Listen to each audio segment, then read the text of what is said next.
Standing in a grand doorway, young Winnie prepares to face her family council. A soft gulp sounding occurs as she formally announces the start of the meeting. The council convenes to discuss the official expulsion of Gwynedella from House Crochet. Looking small and terrified, the silver-haired girl trembles before the silent, judgmental nobles. A heavy thud sounding echoes as a noble labels her an embarrassment to their lineage. The council members mock her as a spiritless beggar who doesn't belong in their family. Winnie reflects on her unease, having anticipated the cruel words of the gathered nobles. The girl realizes that today will likely be her final day within the estate walls. She knows the council believes she is unworthy of being Pave Clissue's descendant. The facilitator observes that everyone has spoken and prepares to finalize the council's decision. A rustle sounding accompanies the call for those in favor of her expulsion to vote. A quiet sniffle sounding occurs as she vows not to cry in her father's presence. She lets out a sharp gasp sounding upon seeing her own father's hand raised.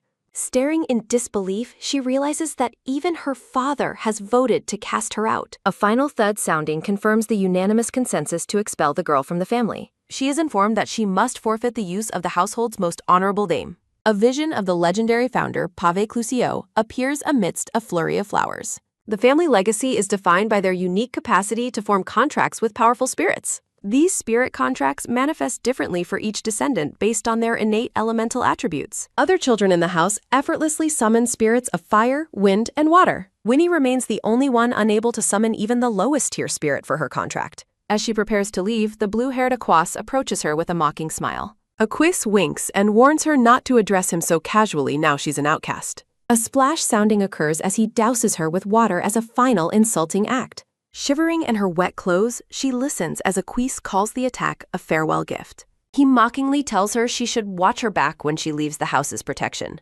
Aquas notes he has never heard of anyone surviving after losing the family name. A slam sounding marks the gates closing, leaving the child abandoned outside the Crochet estate. Standing alone in the rain, the girl realizes they have truly kicked her out forever. A soft sob sounding escapes her as she wishes she could have said goodbye properly. Shaking her head, the girl resolves to accept she is no longer part of the family. A rustle sounding follows her into the dark woods as she ponders her survival alone. Narrated as a failure, the 11-year-old girl wanders without any spirit affinity or home. A growl sounding from her stomach reminds the hungry girl of her increasingly desperate situation. She lets out a startled gasp sounding as she spots something unexpected near the ritter. A rustle sounding occurs as she searches through the dark bushes for something to eat. A soft plop sounding accompanies the discovery of a single potato left on a cloth. Finding her favorite food, she wonders if a kind soul prepared this meal for her. Noticing a squirrel, she kindly asks if the cute animal would like to eat together. A soft munch sounding occurs as she offers a piece of her food to the squirrel. A happy giggle sounding follows as she watches the small animal enjoy the food. Feeling safer, she thinks there might be no reason to be afraid in the forest. Resolving to be brave, the girl prepares to start walking toward her new future. A sharp flinch sounding from the squirrel signals a sudden threat appearing from the shadows. A rustle sounding startles her as she asks the squirrel if it disliked the potato.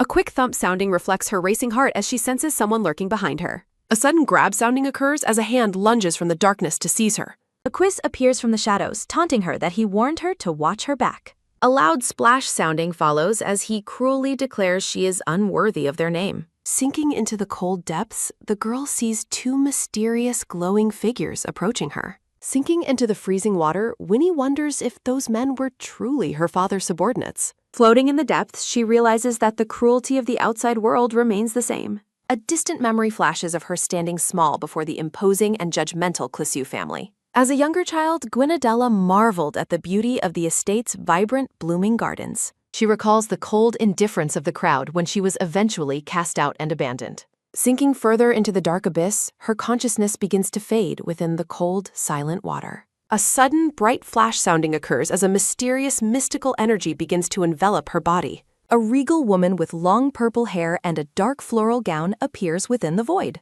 The spirit observes that her physical form has finally begun to move after a long slumber. A sharp splash sounding accompanies Winnie's sudden gasp for air as she fights the river's current. Floating beneath the surface, the girl wonders what is happening as her golden eyes begin glowing. The ethereal purple-haired woman stands majestically, her presence radiating an ancient and powerful magical aura. Narration explains that the woman severed her worldly ties and became a spirit over a century ago. Soaking wet on the riverbank, the girl stares in total confusion at her sudden and miraculous survival. She briefly wonders if she has been reincarnated before dismissing the idea as an unlikely possibility. Closing her eyes, she decides to search through the original body owner's remaining and fragmented memories. Flashes of her public expulsion and the loss of her name confirm her tragic family history. She feels herself falling through a mental abyss as the realization of her desperate situation sets in. Standing atop a glowing magic circle, the girl's spirit angrily denounces the nobles as cruel fiends. Extending a glowing hand, she declares the bullying of a talentless child to be utterly inexcusable.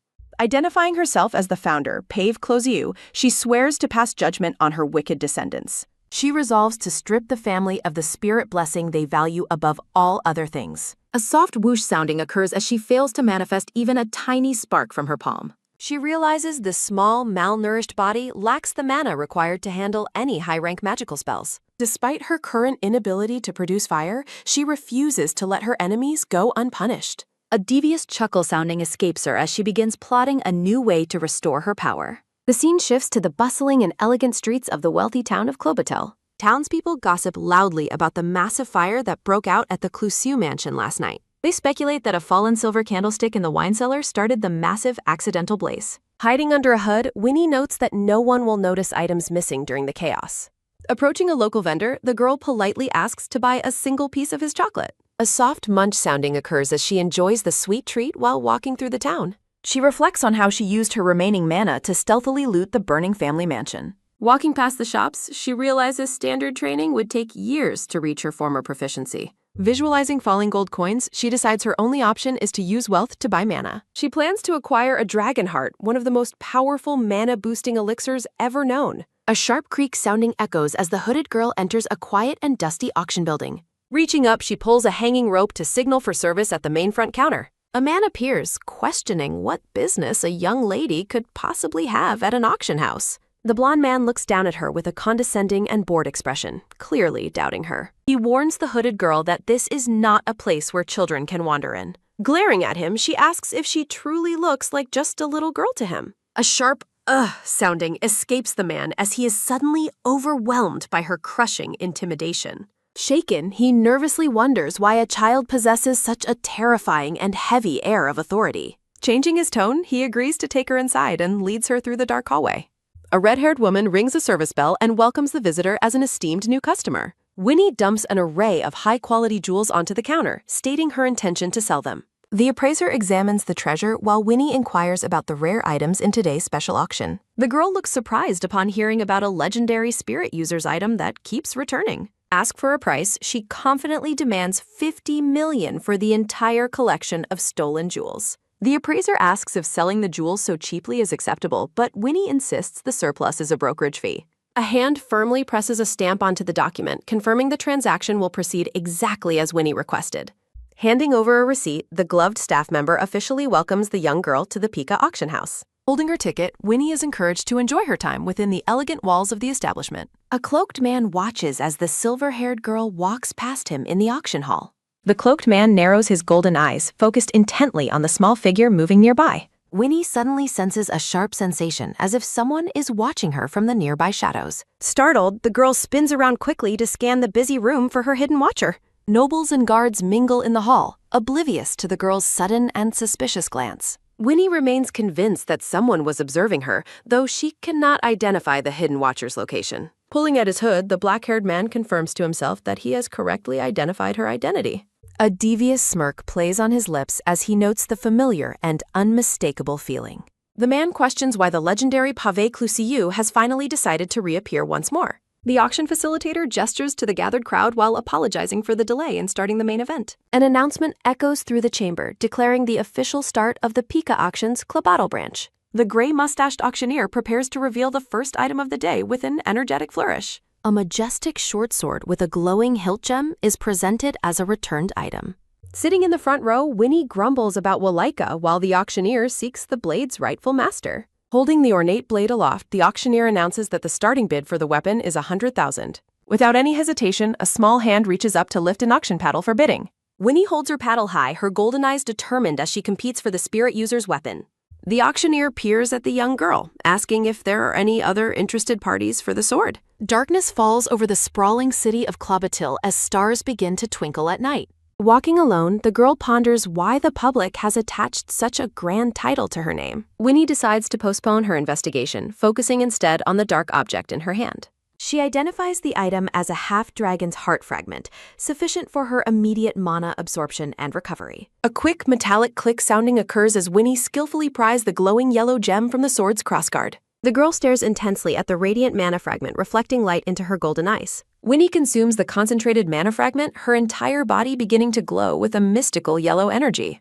Groaning in discomfort, she notes that the mana's wild nature matches the difficult personality of its former owner. Pave's spirit manifests, asserting that no mana in the world can surpass her own powerful soul's authority. The girl exhales a weary breath, having successfully absorbed the fragment despite her weak body. Winnie spins around and demands to know who is there as a cloaked figure appears behind her. She realizes the man must have erased his presence to avoid her careful detection earlier. Staring up, the girl acknowledges the man's immense strength as he gazes at her silently. A mocking and knowing grin spreads across the man's face before he reveals his identity. Throwing back his hood, Waleka introduces himself with excitement, declaring it has been a very long time. Winnie gasps in total shock, barely able to speak as she recognizes her former disciple, Waleka. Waleka is introduced as a powerful half-dragon mage and the kingdom's only active great mage. Records reveal Waleka was one of 3 loyal servants who served the great Pav Klasiu.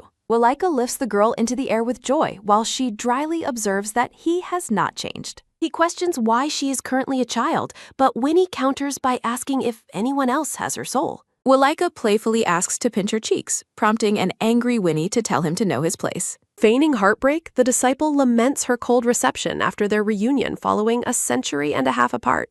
Waleka asks what has happened, but becomes confused when Winnie admits she does not have the answers. The girl irritably reiterates her ignorance of the situation, leaving the great mage looking dazed and bewildered. Waleka looks down at her with surprise, questioning if his master truly does not know her own cause. He speculates she performed a soul transfer to avoid death, but Winnie threatens to sew his mouth shut. A sharp bonk sounding echoes as Winnie hits him, insisting again she does not know why she is weak. Waleka suggests they investigate her body first, but Winnie declares she has more pressing matters to attend to. The black-haired Waleka asks about her necessary tasks, and Winnie defines her immediate goal as seeking revenge. A vision of the purple-haired Pav Klasiu appears behind Winnie, expressing deep shame over the family's disgraceful current state. The silver-haired girl watches as Pave's spirit swears to strip her descendants of everything until they cannot even beg. In the present, the black-haired Waleka stands behind the girl, pledging to follow her master's will despite lacking details. The silver-haired girl looks down thoughtfully, contemplating her next move after their long-awaited and emotional reunion.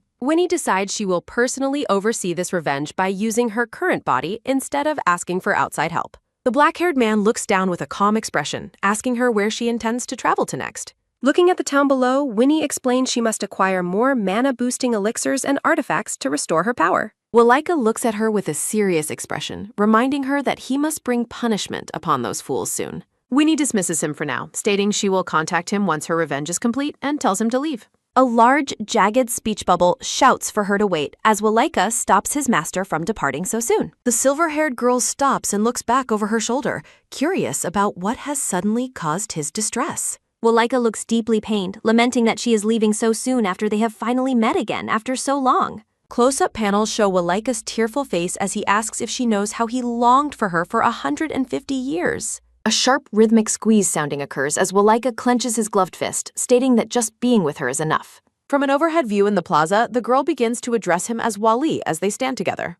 In a flowery background, Waleka gently takes her hand and apologizes for his overly emotional and clingy behavior. Winnie looks down with a solemn and soft expression, telling him that she acknowledges and considers his deep feelings. The girl looks up with massive, sparkling golden eyes and a small, sincere smile that reflects her hidden kindness. Waleka asks if he can have a hug, and a sudden, energetic grab sounding occurs as he lifts her up. Winnie hugs him back with a content smile, noting how he became a demanding, spoiled child while she was away. The silver-haired girl continues to hug him, suggesting that if he wants, he can travel with her for a while. A small, stylized panel shows the two in a bubbly atmosphere as a joyous la-la-la sounding fills the air. Waleka laughs heartily, and a sudden, loud burst of laughter sounding escapes him as Winnie reacts to his high energy. A sharp, jagged bubble has Waleka asking what is in her stomach, followed by a loud, sudden thud sounding. Walika, sporting a large bump on his head, cheerfully suggests they eat together before parting ways, but Winnie refuses.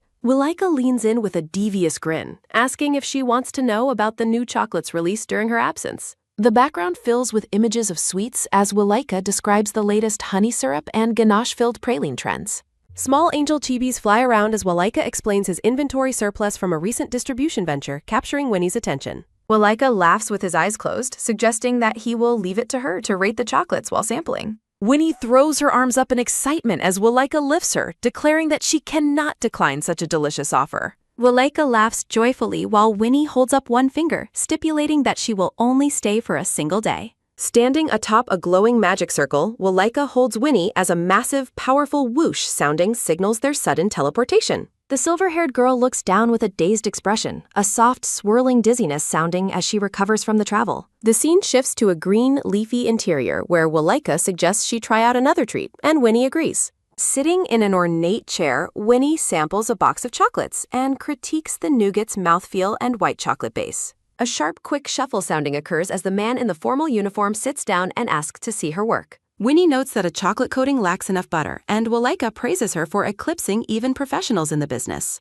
A close-up of a chocolate box as Walika offers more, which Winnie deems exquisite and worthy of passing scores. Winnie pauses with a thoughtful expression, realizing she has forgotten something important amidst the distraction of the delicious sweets. A close-up of the chocolates accompanies Winnie's realization that her goal was gathering elixirs in Klobutil, prompting her questions. Walika looks up with a surprised expression and a small sounding, questioning why she is suddenly asking that. The silver-haired girl looks at him with a wide-eyed and stunned expression, asking him what he means by his response. A map reveals they are in the capital city of Kupram, roughly 3,000 kilometers away from her original destination. Winnie facepalms in total despair, realizing she messed up and that his half-dragon nature allowed for such effortless travel. Walika notes that returning to Klobutil in her weak child's body will be quite the hurdle and offers his help. Winnie looks exhausted and dismisses the offer for now, stating she will work out a plan after getting rest.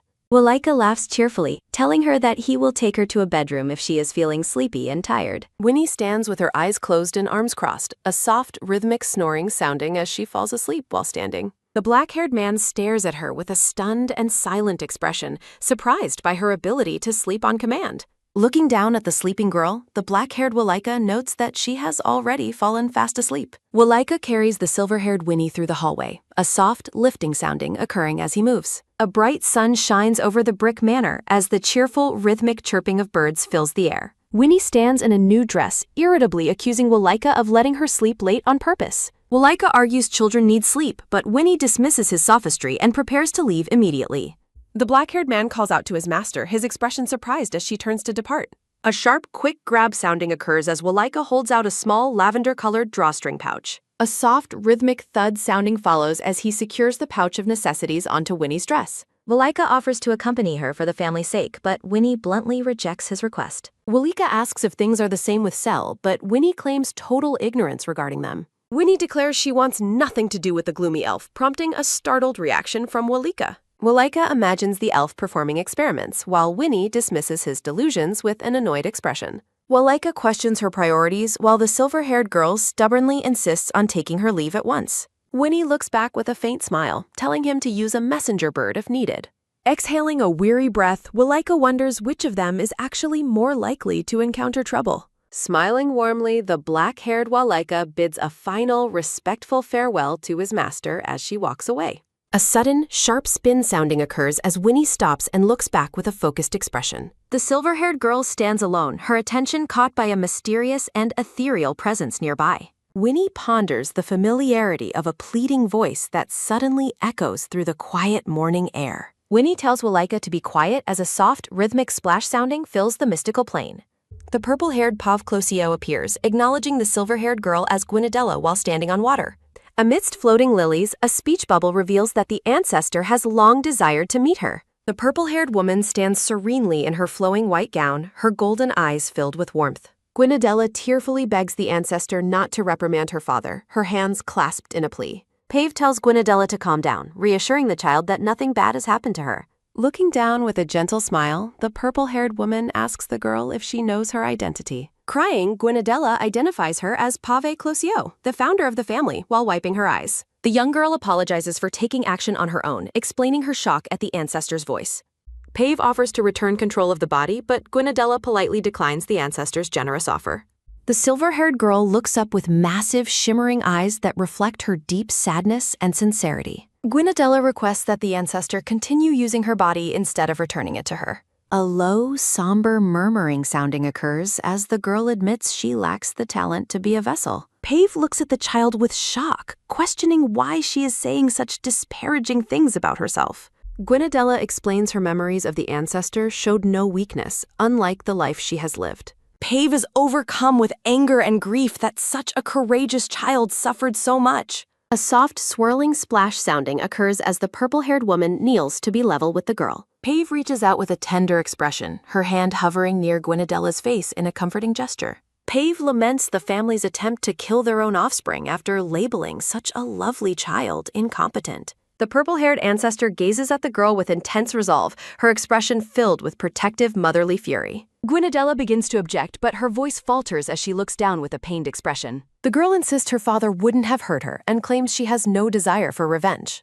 Pave questions if the girl truly knows the situation as they stand together on the infinite sea. Pave reveals she saw Gwynedella's memories of crying alone while entering her body in the lake. The purple-haired woman asserts that she is the only one who truly understands the girl's hidden feelings. A close-up of Pave's glowing golden eye emphasizes her deep connection to the young girl's soul. Gwynedella looks up in wonder as Pave takes her hand, a soft, glowing warmth emanating between them. The silver-haired girl turns away and weeps, finally feeling the weight of the kindness she has found. Pave pulls Gwynedella into a firm hug, declaring the girl is definitely not a good-for-nothing. Embracing the child tightly, the ancestor tells her she only needs to ask for anything she desires. Gwynedella looks up with tear-filled eyes and a shocked expression, moved by the ancestor's profound recognition. The purple-haired woman smiles gently, stating that she has heard the request loud and clear. The silver-haired girl wipes away a happy tear, offering a content and silent smile. A sudden, frantic call for his master echoes through the dark as Winnie awakens, startled. Walika kneels before the silver-haired girl, asking with concern if something bad just happened. The black-haired man holds her shoulders, asking her to repeat herself as he listens intently. Winnie explains that the ancestor asked her to uncover the truth regarding Gwynedella's tragic death. Walika looks utterly bewildered, confusedly questioning the mention of a favor and a sudden death. Realizing she hasn't explained the situation, Winnie looks at the kneeling man with a questioning gaze. Walika vows to crush the fiends responsible, but Winnie urges him to restrain his extreme statements. The black-haired man rubs his head thoughtfully, prompting Winnie to watch him with an irritated expression. A contemplative silence follows as both characters cross their arms while deep in their own thoughts. Walika has a sudden epiphany, shouting in realization while Winnie reacts with a startled and jumpy expression. The black-haired man points upward excitedly, claiming that he has just devised a truly superb plan. Walika reveals the Closio family previously contacted him, catching the silver-haired girl by total surprise. Surrounded by jewels, Walika admits to laundering stolen Closio goods on the black market for years. Walika suggests he can manipulate the situation to have the family head personally bring them chocolates. A view of the ornate desk accompanies his question about her reasoning for joining the meeting. Walika holds Winnie within a floral frame, questioning what role would justify her presence beside him. The black-haired man grins deviously, prompting Winnie to suspiciously ask what he is plotting now. Walika asks his master not to get angry, but she tells him to just speak plainly. Walika demands a promise while Winnie notes his merchant-like behavior and tells him to hurry up. Looking determined, the silver-haired girl promises not to get angry and tells him to proceed. A close-up reveals Walika's mouth as he prepares to deliver his shocking and clever proposition. Walika smiles brightly as he finally prepares to unveil the core of his secret master plan. Winnie screams in total shock, questioning what kind of absolute nonsense he is currently spouting. Walika flees as Winnie's shadow looms, reminding her that she promised not to lose her temper. The silver-haired girl suggests that it would be better if she simply pretended to be his subordinate. Walika dismisses the idea as Winnie suggests using powerful magic to change her childlike appearance. Walika explains that the family head would immediately see through a cheap trick despite her magic. Looking frustrated, Winnie listens as Walika notes she understands how sharp a spirit's intuition can be. Walika gestures with 2 fingers, claiming magic is useless, while Winnie asks for another possible way. A floral background frames his reminder that this matter deeply affects the life of the child, Gwynedella. The black-haired man adopts a serious expression, emphasizing the weight and importance of their current mission. Walika asks if she plans to remain stubborn while the silver-haired girl looks away in irritation. Words stab into Winnie as Walika questions her resolve and heart regarding Gwynedella's only final wish. Winnie finally agrees to his plan, prompting a joyous cheer and a triumphant gesture from Walika. A close-up of a hand reaching out accompanies his decision to proceed with the next step. Carrying Winnie, Walika laughs and claims a real daughter is better than an adopted one. Walika stresses that they must convincingly act as father and daughter to ensure their plan's success. The black-haired man holds Winnie, who reacts with a startled and confused expression to his words. Walika asks why she is surprised and questions how exactly she intended to perform the role. Smiling warmly, Walika asks if it would be bad to treat her like his public disciple. A floral border surrounds the text as Walika playfully encourages his master to call him father. Walika questions why it is so difficult for her to call him by his new title. Winnie screams that it is revolting while the narrator laments the fallen dignity of a great mage. The silver-haired girl glares with a focused intensity, telling Wally not to get too cocky yet. Winnie asks about the timing of the preparations, and Walika assures her it won't be long. Looking curious, the silver-haired girl asks him once more what he is planning for the family. Touching his chin, Walika notes the importance of stage direction and guiding the path of events. Sitting across from her, Walika mentions there is one more thing he wishes to confirm with her. Walika questions his role, asking how much he should be helping the silver-haired girl. Winnie looks back with wide eyes, confused by the black-haired man's mention of help. Walika warns Winnie that destroying the Closeu family requires more mana than she currently possesses. The black-haired man suggests using his own heart fragments to help her acquire mana-raising elixirs. Glaring at him, Winnie reminds Walika that he has already split his heart many times. Sitting at the table, Walika clarifies that he plans to reclaim his existing heart fragments. A cluster of glowing golden heart fragments illustrates the many pieces Walika has already lost. Walika explains that collecting and absorbing his heart-infused artifacts will grant Winnie massive magical power. Holding a glowing quill, Walika notes that valuable magical ingredients are already on his list. Winnie declines the offer, refusing to let the black-haired man waste such precious goods. Walika remains determined, stating he will use his heart fragments to ensure they don't circulate. Twirling the quill, the black-haired man asks if there are any other details to discuss. Winnie confirms there is nothing else as Walika continues to play with his magical writing tool. During a meal, Walika asks Winnie what she wants to do until her schedule is finalized. Winnie ponders seeing how the world has changed during her long absence as she looks away. Smiling brightly, Walika invites the silver-haired girl to go out and explore the town with him. Winnie questions his availability, wondering if there is actually anything worth seeing in the city. Walika takes her hand, promising that the town area is incredibly lively and full of changes. The black-haired man pulls Winnie along excitedly, eager to start their little outing together. Winnie attempts to decline the joint trip, stating she is perfectly fine exploring on her own. Walika pouts as he explains his reasoning, prompting Winnie to question his mention of preparations. Walika notes that appearing together will spread rumors, and Winnie agrees the logic makes sense. Walika pulls her along despite her protest that he is far too excited for the mission. Walika laughs with pure joy, thoroughly enjoying the prospect of their upcoming father-daughter charade. A sudden shimmering glow fills the room as magic begins to transform the silver-haired girl. Winnie's appearance changes completely, revealing a young girl with long, flowing black hair and golden eyes. Looking at her new form, the black-haired girl asks Walika for an explanation regarding the transformation. Walika beams, stating they finally look like father and daughter, and that the style suits her. The girl looks slightly skeptical, wondering why the black-haired man is having so much fun. The black-haired girl reminds him the disguise is temporary as Walika leads her away. Sunlight streams into a grand dining room, illuminating an empty table set for a lavish meal. A close-up reveals a stack of fluffy pancakes topped with whipped cream and fresh strawberries. Delicate desserts like strawberry jelly and a pale macaron are displayed prominently on the table. Walika sits across from the girl, presenting the feast he prepared for his supposedly cute daughter. The black-haired man encourages the girl, now called Cruciel, to eat as much as she likes. Cruciel eats a croissant while marveling at how naturally Walika is playing his fatherly role. Sitting together in the sunlit room, the black-haired girl politely thanks him for the meal. A cute, small version of Cruciel prepares to take a large bite of a flaky croissant. A soft, quick crunch sounding occurs as the little girl happily devours her delicious chocolate-filled pastry. Cruciel looks up with wide, sparkly eyes, clearly surprised and delighted by the taste of the bread. Floating in a dream of sweets, Cruciel reflects on the rich butter and delicious chocolate filling. A soft, gentle wipe sounding occurs as Walika laughs and cleans the girl's chocolate-stained cheek. A low, busy murmur sounding occurs as Crucial notices the crowd's attention while Walika happily welcomes the gaze. Walika's expression becomes serious as he focuses on spreading rumors on the largest possible scale. The black-haired man explains that this public attention is exactly what he needs for their plan. Smiling warmly, Walika offers Crucial some milk to accompany the rest of her sweet breakfast. Crucial agrees to drink as Walika promises to take her to a special location after eating. A low, muffled sip sounding occurs as Crucial questions the urgency of their next move telepathically. Walika smiles mysteriously, telling the girl she will understand everything once they arrive at the destination. They reach a rustic building, which Walika identifies as the atelier of a painter he supports. Walika leads Crucial into his supported artist studio as she asks about the painter's identity. Entering the atelier, the black-haired girl looks around with a curious and observant expression.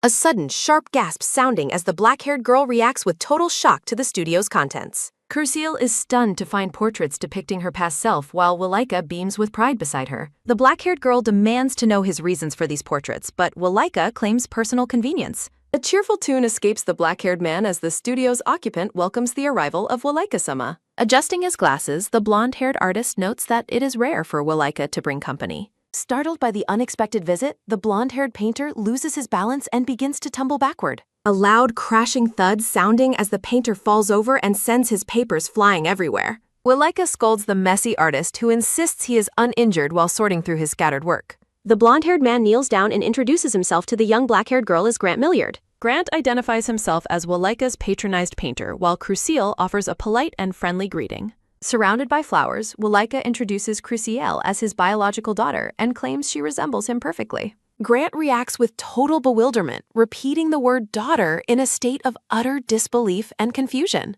A sudden electric buzz sounding as Grant questions the biological relation, which Walika confirms with absolute certainty. Accepting the news, the painter offers his congratulations while noting the young girl's remarkable elegance. Grant observes Crucial closely and agrees she is a spitting image, much to the girl's confusion. Framed by flowers, the black-haired girl looks on with a skeptical expression as the artist scrutinizes her. A quiet moment of mutual observation passes as the painter and the young girl stare at one another.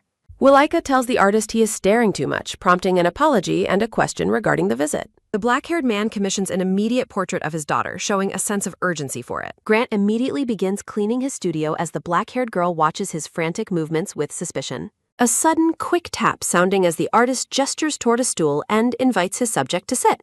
Crucial takes her seat for the portrait while the artist confirms that her position is perfectly fine. Grant tells the girl to relax and claims his memory allows him to memorize anything at a glance. The artist begins his work and asks his subject to ignore his presence during the initial sketch. A soft rhythmic slide sounding occurs as the painter announces that the initial sketch is mostly finished. Surprised by the incredible speed of the work, the black-haired girl eagerly asks to see it. The blonde-haired man presents the sketch, admitting he feels a bit embarrassed about the work being incomplete. Crucial internally notes that the drawing has a magnetic power to pull in attention despite being unfinished. A close-up reveals the detailed sketch of the black-haired girl, which captures her essence with focus. Grant remains modest about the sketch as both Walika and Crucial observe the artist's impressive talent. Looking at her likeness, the black-haired girl asks why the artist only applied color to her eyes. A close-up of a golden eye accompanies Grant's explanation that the coloring hasn't clicked for him yet. The blonde-haired painter explains that his artistic intuition told him not to paint her eyes literally. A floral border frames Grant's reflection on the strangely clear and translucent quality he perceived in her eyes. The blonde-haired man stands before his easel while the black-haired girl continues to examine the sketch. Realizing the artist can see through to her true nature, Crucial anticipates seeing the finished work. A soft, quick tap sounding occurs as the painter promises to complete the commission and show her quickly. Grant inquires about separate payment for the extra work, and Walika promises to pay him very handsomely. The painter bows deeply with renewed politeness, prompting Walika to tease him about his reaction to money. Grant reacts with bashful joy to the tease, while Walika clarifies that it wasn't a compliment. The pair takes their leave of the studio as Walika thanks Grant for his continued hard work. The blonde-haired artist stands alone in his atelier, surrounded by the portraits of his mysterious patroness. A soft, quick turn sounding occurs as Grant shifts his gaze back toward the easel in his studio. An aerial view shows the artist standing alone amidst the creative clutter of his workshop floor. Walika enthusiastically plans a trip to a clothing store, while Crucial finds his excitement completely overbearing. As the sun sets on the horizon, the pair reflects on their visit to 6 different boutiques. Sitting in the dining room, Walika explains that their outing was essential for spreading rumors quickly. Eating her meal, the black-haired girl accuses the man of simply making excuses for their fun outing. The black-haired girl looks up with a wide, sparkly golden eye full of wonder. Sitting at the dining table, Crucial asks the black-haired man about an interesting structure outside. Walika identifies the building as the Kuprim viewing platform while casually holding his wineglass. Framing a tall tower, Walika criticizes the ostentatious building as a hollow attraction for tourists. Walika offers to visit the platform, but Crucial declines, finding the description quite underwhelming. A sudden, silent realization occurs as Crucial hears the name Gwynedella echoing in her mind. A flashback reveals a joyful, silver-haired girl named Gwynedella standing happily amidst white flowers. A purple-haired woman observes the silver-haired girl, noting she was previously locked away in solitude. Scenes of a happy family playing at dusk illustrate the warmth the city can offer. Startled by her own thoughts, Crucial stands abruptly, causing Walika to ask what is wrong. Crucial decides they should go out immediately, and the black-haired man happily leads the way. Looking over the sprawling city, a voice notes that the view is truly something special. Laughing with joy, Walika lifts the black-haired girl up to admire the expansive city view. A narration bubble expresses how the view becomes even more beautiful when seen from the top. The silver-haired girl looks on in awe, her face illuminated by the bright, golden scenery. Standing beside the girl, the purple-haired woman promises there are many more beautiful places. The purple-haired woman describes the dazzling, vibrant nights within the capital city of Regia. Gwynedella listens intently as the woman describes the gorgeous view from the top of the tower. The city comes alive in narration, depicting elegant women in plazas and busy workers with cargo. The purple-haired woman explains that one can feel the restless energy of the city's inhabitants. Smiling softly, the silver-haired girl finds the descriptions wonderful, even before seeing the actual places. Floral patterns frame the purple-haired woman's promise to show the girl every beautiful world location. Walking toward a bright horizon, the woman and the silver-haired girl leave the platform together. Looking back curiously, the young girl asks why the woman would do so much for her. The purple-haired woman explains that Gwynedella deserves to enjoy everything the world has to offer. Surrounded by light, the woman calls her the most beautiful child she wants to hold. The purple-haired woman reaffirms her commitment to fulfilling all of Gwynedella's heart's desires. Against the starlit sky, the woman mentions her own wish and asks for Gwynedella's attention. The silver-haired girl gazes upward with curiosity, wondering about the nature of the woman's wish. The purple-haired woman smiles with a serene and deeply affectionate expression toward the young girl. High above the city, the two figures share a quiet moment on a shimmering magical platform. Looking down at the girl, the woman questions if such a simple request is truly enough. Examining the woman's hand, the silver-haired girl notes that the request seems very easy indeed. With eyes full of hope and wonder, Gwynedella smiles brightly toward her purple-haired companion. Returning to reality, Walika asks if Crucial was able to speak properly with the silver-haired child. A close-up of Crucial's golden eye reveals Walika's observation that Gwynedella is finally opening up. Walika carries Crucial through the evening air, emphasizing the importance of the progress they made. Surrounded by glowing camellias, the black-haired girl confirms they had a very good talk together. Walika laughs heartily, stating that a grand display is absolutely necessary for such a celebration. Snapping his fingers, Walika triggers a spectacular explosion of colorful fireworks across the night sky. From behind, the pair watches as the dark sky is illuminated by shimmering purple fireworks. Beaming with pride, the black-haired man asks Crucial if she finds the fireworks display amazing. Crucial looks away dismissively, telling him not to be moved by such simple things yet. Watching the display, Crucial reflects that the viewing platform isn't as bad as she first thought. A loud, heavy thud, sounding as a massive stack of documents, is dropped onto the desk. A sudden, sharp bang sounding as Walika reacts with visible distress to the overwhelming paperwork. Frantically sorting through papers, Walika complains about being dragged into handling these trivial office contracts. A soft, quick tap sounding as a finger points to the rules on a contract sheet. A red-haired woman reminds him of his own decree, leaving a frustrated Walika in shock. Reddish-haired secretary Lanier calculates Walika's long absence and demands he account for the mounting workload. Walika trembles in terror as Lanier sternly explains the burden placed on others to cover for him. The silver-haired girl observes the one-sided scolding as Walika desperately attempts to apologize for his negligence. Flashing a nervous grin, the black-haired man attempts to flatter Lanier by praising her unique reliability. Lanier remains unimpressed by his charm, reminding him she even had to handle his daughter's specific paperwork. Seated quietly, the silver-haired girl sips her tea while the adults continue their heated professional dispute. Shifting her attention, Lanier addresses the young girl with a formal title, catching her completely by surprise. Lanier introduces herself formally as the secretary, surrounded by a gentle, floral atmosphere of polite respect. Reaffirming her identity, the reddish-haired woman bows slightly while expressing her genuine honor at the meeting. The silver-haired girl silently acknowledges Lanier's sharp intellect and her clear understanding of the present situation. Lanier outlines her duty to tend to the girl's needs during this strictly confidential family mission. With a professional yet kind gaze, the secretary requests a moment of the young girl's undivided attention. Lanier reveals the primary concern involves the girl's hair, causing the silver-haired child a moment of confusion. Framed by light and flowers, Lanier explains that the girl's current hair color presents a significant problem. Lanier warns that the Clishu family head might see through the magical disguise Walika previously applied. To ensure the deception holds, Lanier proposes the more permanent solution of directly dyeing the girl's hair. The silver-haired girl pauses to consider the suggestion, her expression softening into a moment of quiet reflection. Memories of a simpler time surface, showing the silver-haired girl smiling brightly under a clear blue sky. The flashback continues as she looks away pensively, the bright scenery contrasting with her internal state. A faint smile touches her face as she recalls the rare moments spent with her own family.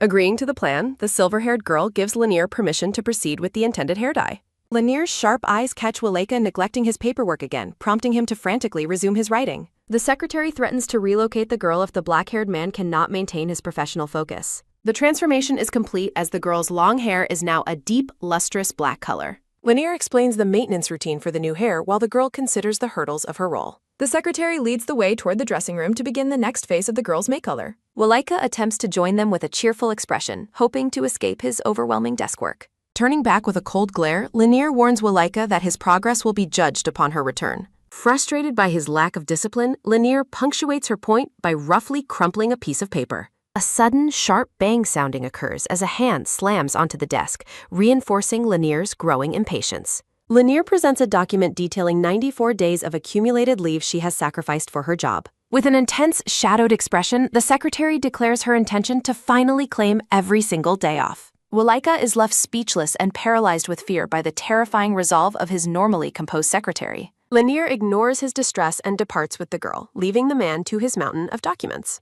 Entering the dressing room, Lanier asks the black-haired girl for her opinion on the pre-selected outfits. The young girl reacts with shock as Lanier unveils a vast collection of elaborate and ornate Western dresses. The black-haired girl worries the clothes are too seasonal, flashy, and impractical for her stay at the mansion. Lanier acknowledges the concerns but maintains a confident, slightly smug expression as she prepares to explain. The secretary clarifies that magical climate control and social status justify the selection of these elegant garments. The young girl continues to struggle with the idea of wearing such burdensome clothes for her age. Looking at her reflection, she admires the beauty of the outfits while doubting they truly suit her. A memory of her silver-haired self reinforces her belief that such elegance is beyond her reach. Suddenly filled with unexpected resolve, the black-haired girl demands to wear every single one of the outfits. A soft, quick slide sounding occurs as the girl slips into a sturdy brown boot with a red ribbon. A rhythmic rustle sounding occurs as the final adjustments are made to a large, decorative red bow. The black-haired girl stands fully dressed in a green ensemble, looking like a different person entirely.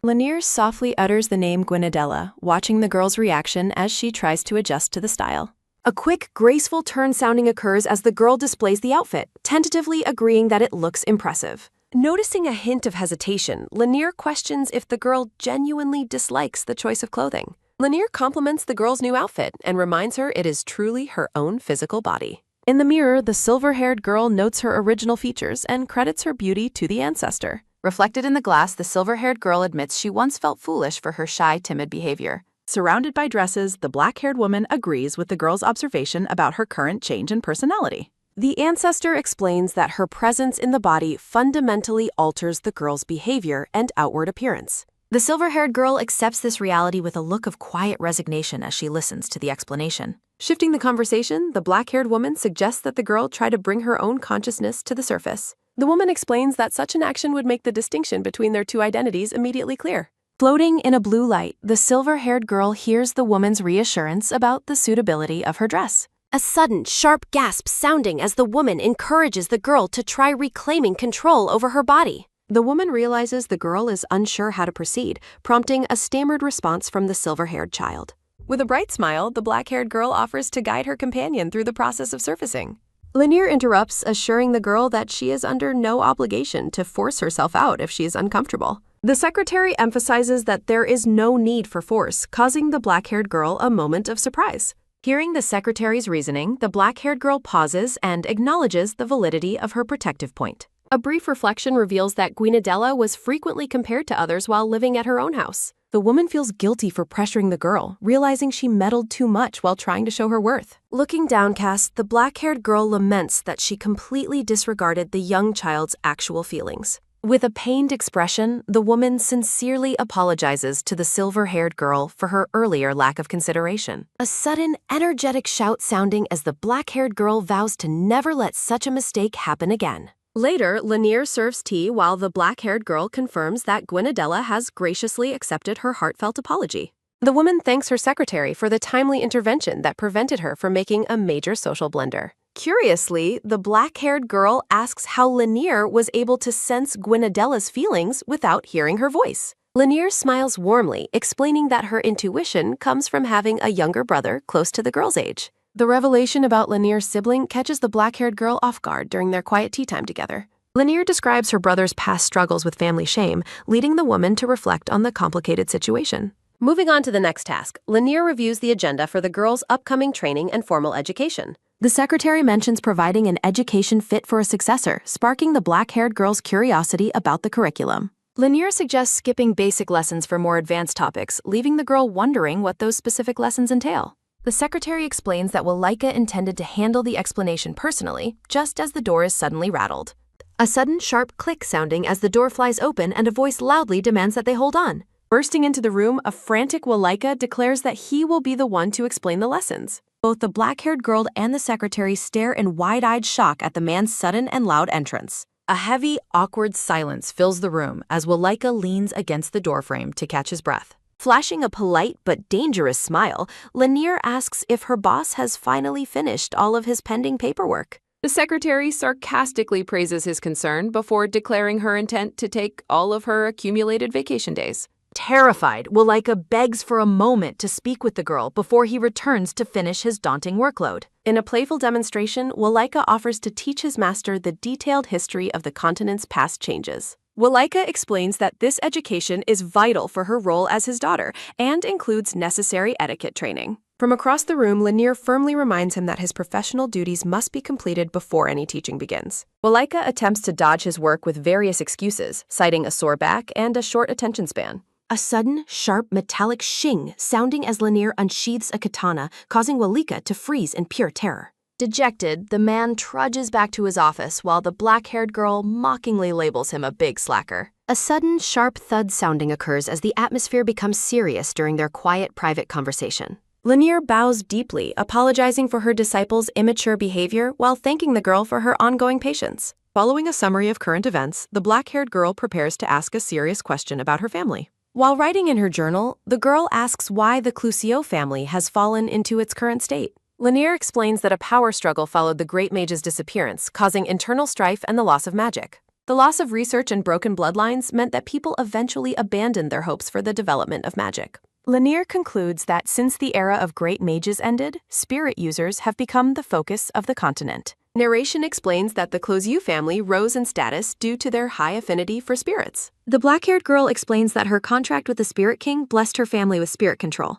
Lanier looks downcast, suggesting that the divine blessing might have been the source of their misfortunes. Lanier recounts how the third family head used deceitful tactics to claim power after the first head died. A framed portrait depicts the stoic profile of a man from a previous family generation. The woman notes that the third head prioritized ability, seeking a successor who could master Pave's blessing. A young girl walks alone through a hall as Lanier describes a society that loathed the weak. The black-haired girl questions public perception, while Lanier notes that being a spirit user would simplify things. Looking annoyed, the black-haired girl questions why that guy allowed her pride as a mage to be ignored. Standing in the library, Lanier explains that Walika could not easily interfere with the fate of his descendants. The black-haired girl processes the explanation with a serious, thoughtful expression on her face. Leaning over the table, the girl expresses her disdain for being categorized alongside mere spirit users. Lanier suggests ending their session for the day, to which the black-haired girl politely agrees and offers thanks. Lanier offers her assistance with research just as Walika comes running down the library hall in a panic. From the doorway, Walika calls out to announce that he has finished reviewing and approving every single document. Holding a black folder, Walika excitedly explains that he also drafted the details for their upcoming schedule.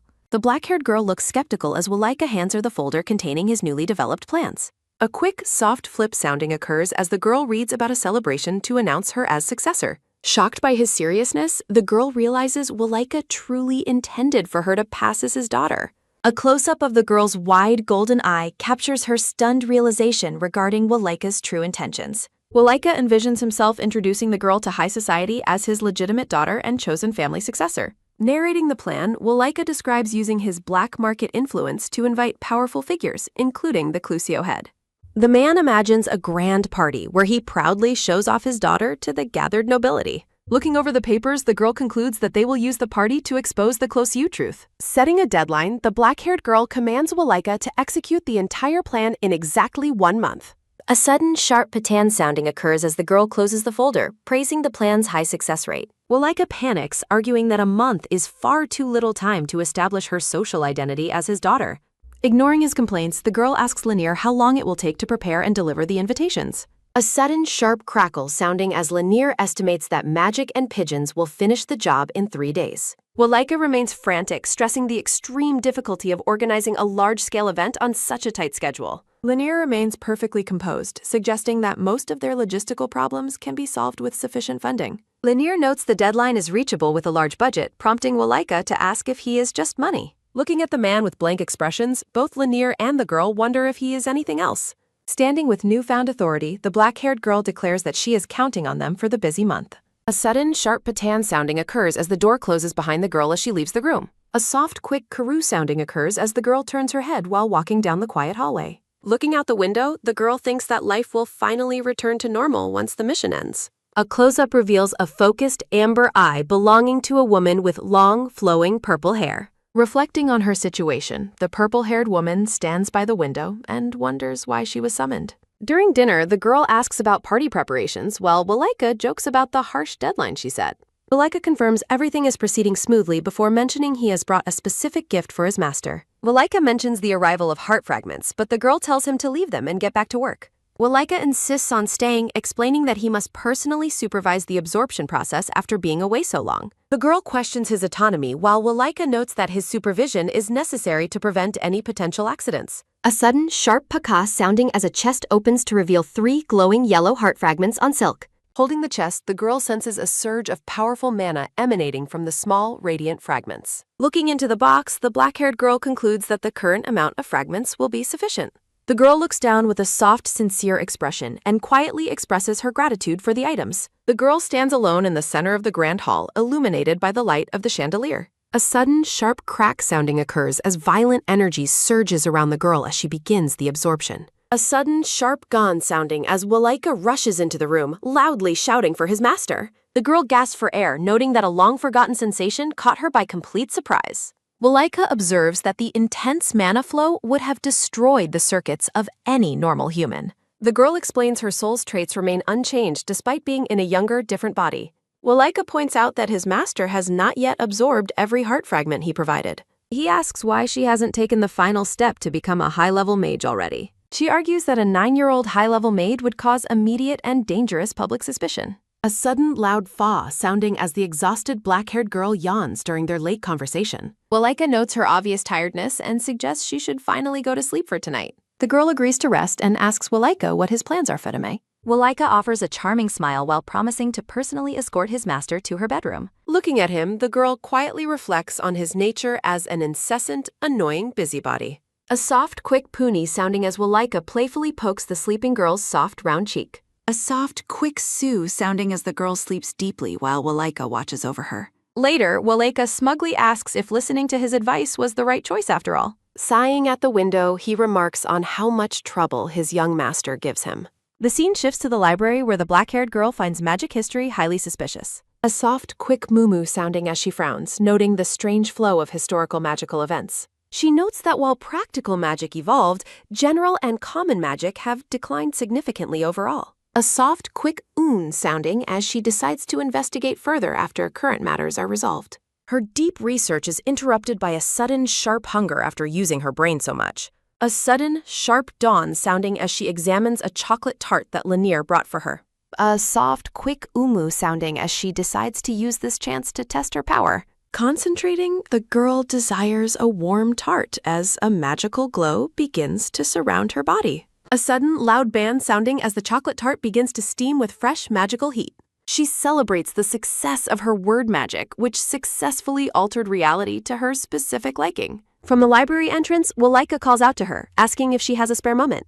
Walika enters the library and asks if his master has a moment for some urgent business. He explains their 1-month deadline leaves no time to waste on unnecessary or long delays. Walika mentions something she needs to do, prompting the girl to ask for more specific details. He insists she must practice calling him her father before the upcoming celebration and debut. A sudden, loud ba sounding as the black-haired girl reacts with immediate and visible disgust. A sudden, sharp gi sounding as Walika playfully begs her to try saying it just once. The girl realizes he isn't joking, while Walika stresses that they are running out of time. A soft, quick sigh sounding as the girl stares in wide-eyed, sweating disbelief at his request. A soft, quick fwa sounding as she hesitates, struggling to utter the words he requested earlier. Walika laughs, complaining that her voice is far too low for him to hear her properly. Infuriated, she calls him a dummy, wondering what will happen if Gwynadella hears their awkward conversation. Gwynadella suddenly appears behind her, confirming she just woke up and heard their entire conversation. Walika continues to pester her, claiming he cannot return to work until she says the word. A sudden, sharp pen sounding as Walika presents a quill, suggesting she read it aloud instead. A soft, quick kucha sounding as the girl stares at the word dad written on paper. A soft, quick fuzz sounding as a vision of the young white-haired girl appears suddenly. A soft, quick sue sounding as the white-haired spirit girl playfully leans over her master's shoulder. Walika ponders a new strategy while the black-haired girl suddenly calls out his nickname, Wally. A soft, quick Nico sounding as the girl smiles radiantly, looking completely innocent and very sweet. Walika looks visibly stunned and nervous as the girl prepares to speak another unexpected line. She gleefully notes that no one will care what she says from such a cute body. The girl tells Gwynadella to listen, then addresses Walika as her dear and respected ancestor. A sudden, loud ta-da sounding as the girl cheekily asks if he really wants her to call him dad. Shocked voices echo through the library as a question about what was said rings out loudly. Walika questions the need to accommodate the girl while she finds his constant pestering quite annoying. Closing her eyes, the black-haired girl explains the importance of teaching the child to regain consciousness. She reflects that the child will eventually return to the body once the family issues are settled. Cheerful, the girl tells the child they are like family due to her own mental age. The girl finds the idea of an old woman calling her own disciple father truly pathetic. High in the clouds, she admits her own failings and offers the child freedom to choose. Standing alone on a shimmering blue surface, the white-haired child remains silent and contemplative. The white-haired girl closes her eyes peacefully against the backdrop of a bright, clear blue sky. Looking away, the small girl expresses deep doubt about whether she can provide any real help. Reassured by the voices, the girl decides to give the suggestion a try, despite her nervousness. A sudden, quick flinch sounding occurs as the girl tries to move her fingertips and prepare for a greeting. The white-haired girl looks bewildered and dazed, wondering how she is supposed to offer a greeting. Standing before the tall man, the young girl ponders the best way to address him for the first time. A close-up focuses on Walika's intense, sharp eye as he looks down at the small child. Walika offers a friendly smile and asks the young girl to confirm her name as Gwynadella. Looking small and nervous, the white-haired child timidly offers her first hesitant morning greeting to the man. A sudden, sharp swish sounding occurs as Walika cheerfully introduces himself as her temporary father. A sudden, soft pat sounding occurs as the man gently places his hand on the girl's head. Walika proudly declares that she is now the daughter and successor of the powerful half-dragon. A sudden, quick turn sounding occurs as Walika lifts the girl's chin to meet his eyes. A sudden, soft pinch sounding occurs as the man requests a bright smile instead of a downward gaze. A sudden, loud ah sounding as the young girl forces a wide, blushing smile for the man. Walika looks visibly taken aback and surprised by the sudden change in the girl's demeanor. Excitedly, Walika brags about the smile while his master tells him to stop embarrassing the child. Walika acknowledges the difficulty of the situation and decides to lead the way to build their bond. Standing tall, Walika reaches out his hand and invites Gwynadella for a walk in the garden. A sudden, soft, fidgety sounding occurs as the girl shyly holds his hand and discusses her love for flowers. As they walk, Walika asks for her opinion on using gorgeous roses to remodel the grand garden. Looking out with a smile, Waleka describes his plans for the upcoming garden renovations this summer. The young girl stares up at the man with wide, curious eyes as he continues to speak. Hidden laughter occurs as the girl realizes Waleka is much better at being a father than her master. Walking together, Waleka explains that true family is defined by small, shared moments like holding hands. Gwenadella feels a pang of sadness, remembering that her biological father never once held her hand. Moving through the hall, Waleka notes that bond and affection matter far more than mere blood ties. He credits his master for teaching him the true meaning of family, despite being a lonely hybrid. Against a backdrop of white flowers, a soft question asks if she would become a real daughter. Waleka looks at the small child with a sincere, gentle expression while waiting for her reaction. Stunned by the unexpected offer, the white-haired girl stares at the man in total silence. Waleka explains his high standards for family and how he hasn't found a fit until meeting her. He reflects on his past, noting that his master saved him from a life as a ruthless monster. Waleka admits he never would have known the joy of being cared for without his master's guidance. He expresses a deep desire to teach the girl about family during their time living together. A sudden, soft sob sounding occurs as the overwhelmed child begins to cry at his kind words. The man's large hand squeezes the girl's tiny hand firmly, offering her comfort and silent support. Gwenadella walks beside him with a downcast head, unable to stop the tears from flowing down. Waleka shifts the mood, suggesting they end the serious talk and simply enjoy their walk together. He gently reassures her that there is no need to rush her decision regarding his proposal. Internally, the child reflects on how incredibly kind and considerate the man is being toward her feelings. A single tear falls as the white-haired girl finally looks up with a soft, grateful smile. Waleka leads the young girl down the carpeted hall, their stroll coming to an end. Waleka acknowledges her difficulty with the title, while she humbly apologizes for her hesitation. He reassures her that time will heal all, expressing gratitude for her honest feelings today. She promises to reflect on his offer, much to the man's delight and visible joy. As evening approaches, Waleka notes the late hour and his need to return to duties. He offers her more time in the garden, reminding her to return before night falls. A soft, quick wave sounding as the young girl bids the man a cheerful farewell.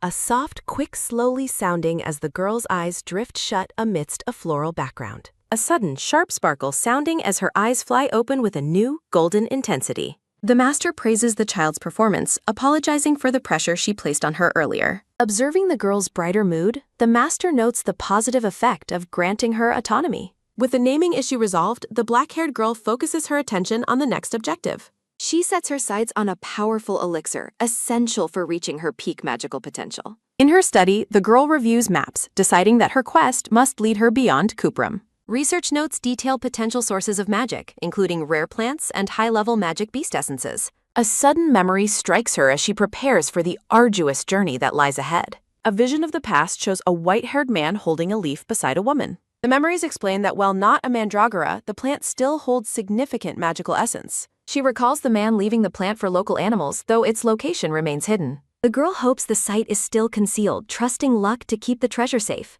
A sudden, sharp sound sounding as she prepares to investigate the location without any delay. A soft, quick puff sounding as she conjures a small messenger bird to alert her guardian. A soft, quick flop-flop sounding as the avian messenger flies toward the sunset sky. Dressed for travel, the black-haired girl confidently prepares to set out on her secret mission. Magical energy streaks across the purple sky as she travels through the rugged mountain range. Reaching a high peak, she marvels at the untouched beauty of the landscape from ages ago. A soft, quick ping sounding as she casts a detection spell to avoid any future nagging. A sudden, sharp turn sounding as she detects a mysterious presence lurking in the nearby area.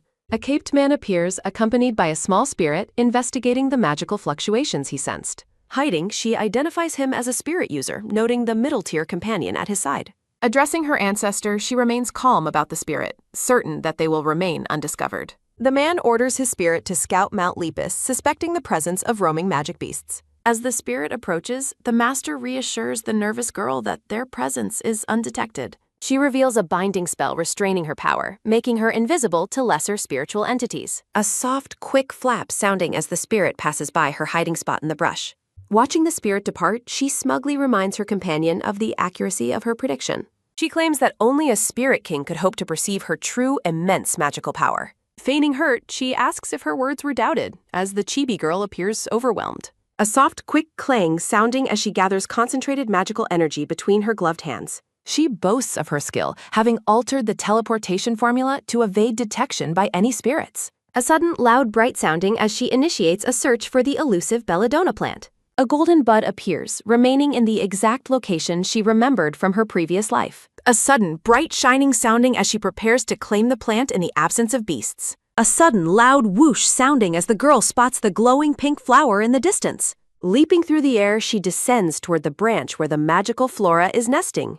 A vision shows Selbitaus arguing with the elf, criticizing Hayron's choices regarding the precious elixir. The girl reflects on Hayron's quiet disagreement, recalling his soft, knowing smile during the conflict. She suspects he intended to show respect to the proud elf despite the surrounding criticism. Walking through the sun-drenched woods, she trusts his gentle heart to guide her success once more. Radiating joy, the girl carefully holds the magical pink flower as it glows in her palm. Returned home at sunset, the ancestor's voice celebrates their timely arrival as promised. Exhaling deeply, the black-haired girl decides to take a much-needed break after the long day. Turning sharply, her companion points out that she was supposed to be gone only an hour. A sudden loud coming sounding occurs as Walika looms over the child, greeting her with a sharp look. Panicked and flustered, Gwynedella stutters while wondering why the busy man is present right now. Walika begins to explain his reasons, his expression remaining stern as he looks down at her.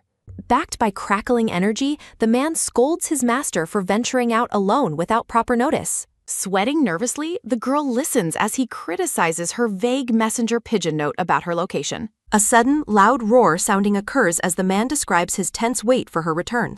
A sudden, soft sounding occurs as the man demands to know the depth of her concern. Walika warns of rising magic beast sightings, though the girl insists she can defend herself easily. Smiling timidly, she tries to soothe his anger while her companion notes his persistent grudge. A sudden, soft yup sounding occurs as the girl asks her ancestor for advice on handling rage. Closing his eyes, Walika remains firm while the internal voices prepare a plan to appease him. Shocked by the suggestion, the girl reacts to the idea of calling her stepfather Dad. Pondering the strategy, she realizes the emotional impact it might have on him during this conflict. Approaching tentatively, the girl begins a humble apology while struggling to utter the intended affectionate term. Turning toward her, the man looks bewildered as the child stammers through her hesitant address. A sudden, sharp stab sounding occurs as Walika rejects her effort, calling her thinking shallow. Dismissing her, the man expresses deep disappointment over the worry she caused him today. A sudden, soft sigh sounding occurs as the man prepares to end the conversation abruptly. Desperate to fix the situation, the black-haired girl shouts the word for father with all her might. An absolute silence follows her outburst as the echo of the title hangs heavily in the room.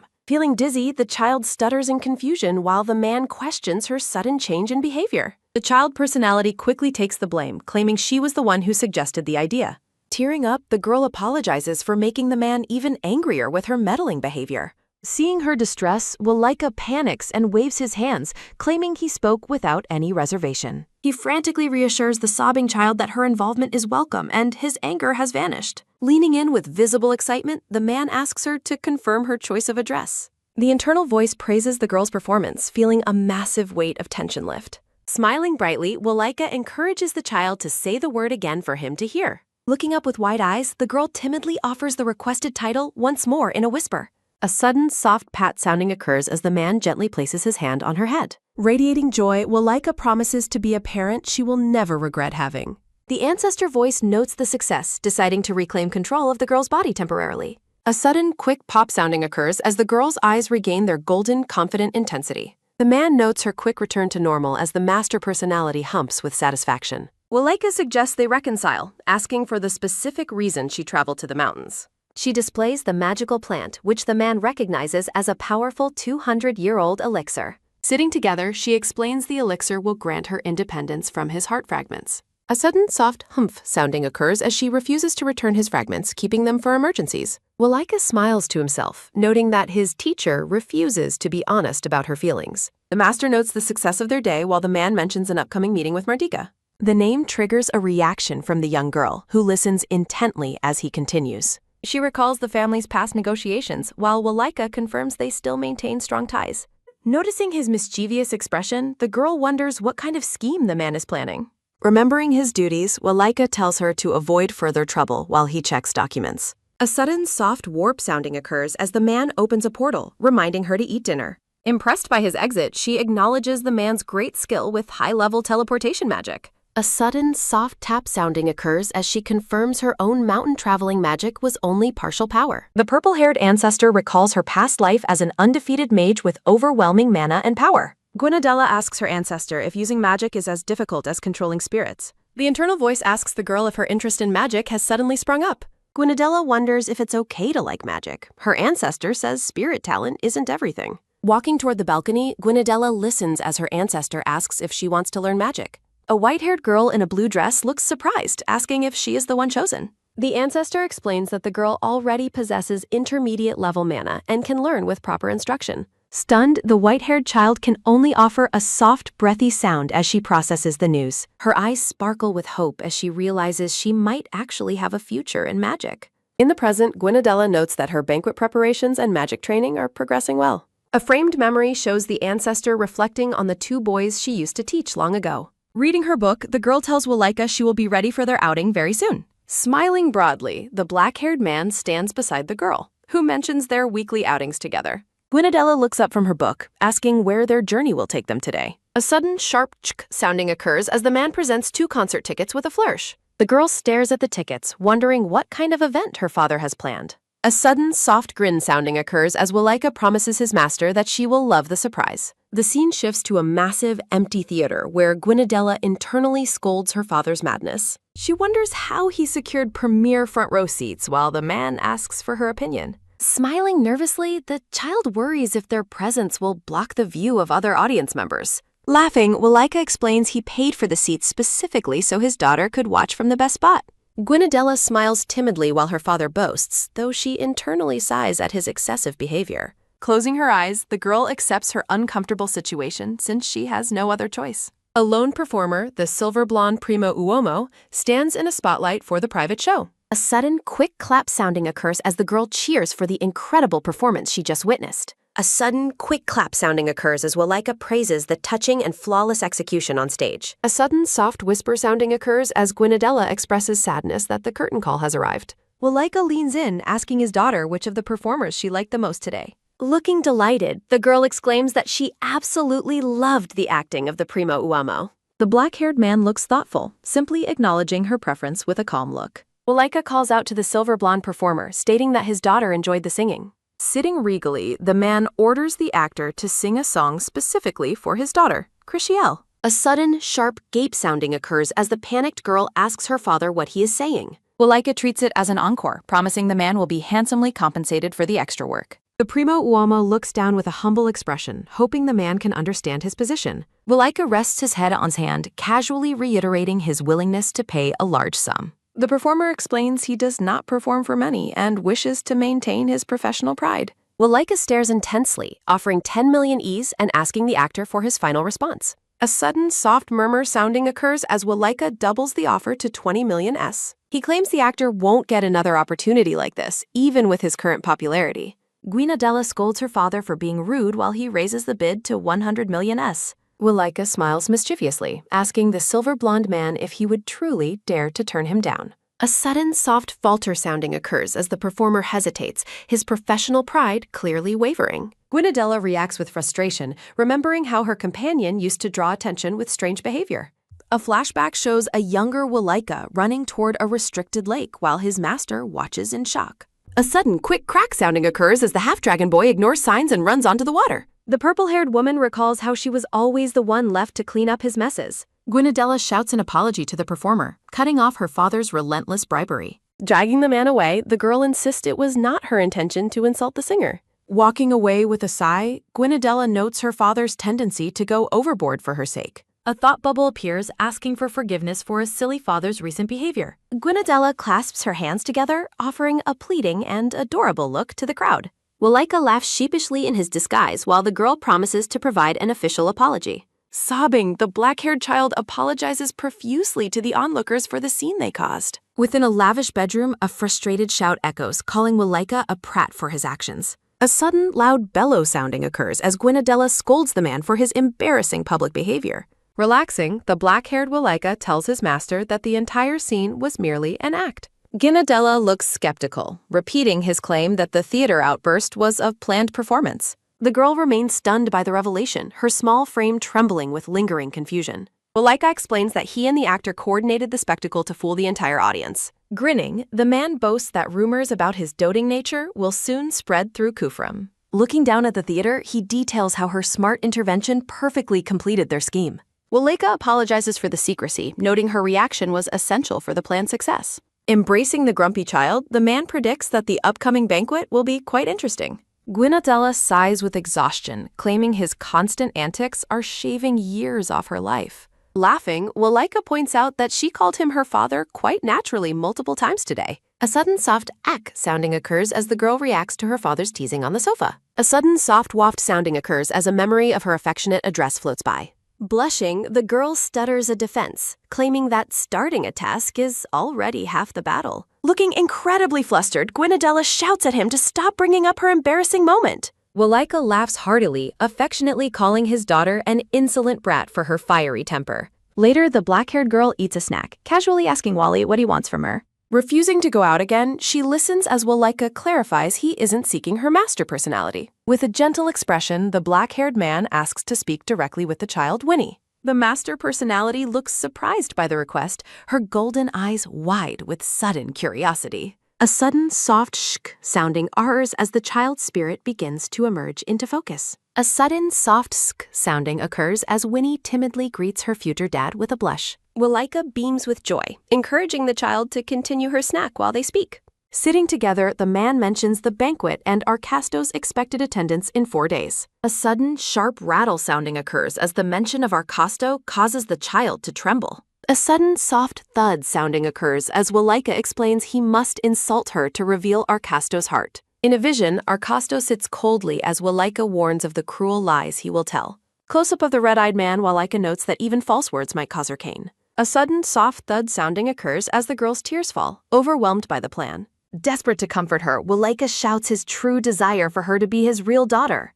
Stunned, the child stares with watery eyes, processing the weight of his sudden emotional confession. A sudden, soft bow sounding occurs as the man promises to be the best father possible. The ancestor observes that Walika has abandoned his script to express his genuine, heartfelt feelings. The purple-haired ancestor stands behind the girl, acknowledging the surprising sincerity of the man's offer. Amidst background chaos, the ancestor decides that the doting dummy would make a great father. A sudden, soft clinch sounding occurs as the girl prepares to respond to her ancestor. Looking at the bickering staff, she reflects on how kind Walika and Linnea truly are. Memories of past kindness swirl as the girl wonders why everyone is being so nice. In the background, Linnea watches as the child asks Walika for confirmation of her adoption. Walika gazes at her with a stunned, gentle expression, moved by her vulnerable request. He scoops her into a hug, declaring that Linnea's witness makes the deal final. A sudden, quick smack sounding occurs as Linnea strikes Walika for his reckless travel plans. Overflowing with happiness, the young girl smiles brightly as she finally finds a true home. The purple-haired ancestor looks down pensively, her golden eyes reflecting a quiet and deep contemplation. Seated alone in the garden, Walika focuses on drafting a message at a small, elegant table. Looking weary, the black-haired man pauses his work, his face showing a clear sign of concern. Gwynadella walks through the moonlit garden, asking the man if he had requested a private conversation. Amidst the flowers, one voice inquires if Winnie is asleep, while another confirms she was exhausted. Walika informs his master that he recently received an official report regarding Arcasto's traveling companion. A sudden, loud thud sounding occurs as Walika reveals that Arcasto and Aquise have arrived here. A sudden, soft ha sounding occurs as Walika suggests the two children will surely become friends. Looking annoyed, Gwynadella remembers the blue-haired boy's past rudeness and how he once splashed her. Looking at the letter, the man notes the actors are ready for their upcoming public performance. A sudden, soft ha sounding occurs as the man worries about his master's eventual reaction. Walika teases the child, asking how she would handle herself if she became angry during tonight. Stretching, the man tells her to be careful around Aquis and to return to her room. Walika reminds her she is an old spirit and forbids her from reading in that body. The moonlit mansion stands silent as Walika mentions his concern regarding the child's tired appearance. A sudden, soft ha sounding occurs as Gwynadella sips her tea and calls him a boy. Close-up of her golden eyes, the girl reflects that their long ordeal is almost finally over. Sitting in the garden, Gwynadella notes her current job concludes immediately after the next day's banquet. Linnea prepares for the event, noting that the long-awaited day has finally arrived for them all. While Lavinia brushes her hair, the girl confirms that the secret room for Arcasto is ready. Dressed in a fine gown, Gwynadella praises the maid for her excellent work with the preparations. The child smiles with relief, noting she can soon stop pretending to be Walika's real daughter. Linnea mentions her upcoming vacation and predicts the man will be heartbroken when the pretense ends. Looking into the mirror, the girl hears Linnea address her formally as Madame Favy Crochet. Close-up of Gwynadella, she notes that a barrier protects the secret room from any magical explosions. A subtle, knowing smile crosses the young girl's face as she considers a new and clever thought. Looking mischievous, Gwynadella thanks the maid for the information regarding the room's unique and clever design. A sudden, soft whoosh sounding occurs as Walika carries the child, preparing to identify the important guests. Walika points out the head of Mardika, the chief mage and the keeper of the Western Tower. A sudden, soft rub sounding occurs as Walika warns her to be careful around such perceptive guests. A sudden, quick tup sounding occurs as the girl snaps at him to end his persistent nagging. Overlooking the ballroom, she asks why he is lecturing her during her own formal debut banquet. Walika looks serious, stating he only wants her to remember the presence of the other important guests. The black-haired man warns Gwynadella not to lose her temper when meeting Arcasto face-to-face tonight. He further cautions her against showing her dislike for Aquis, to which the child simply agrees. Aquis follows behind his father, promising to make an effort to be friendly during the social event.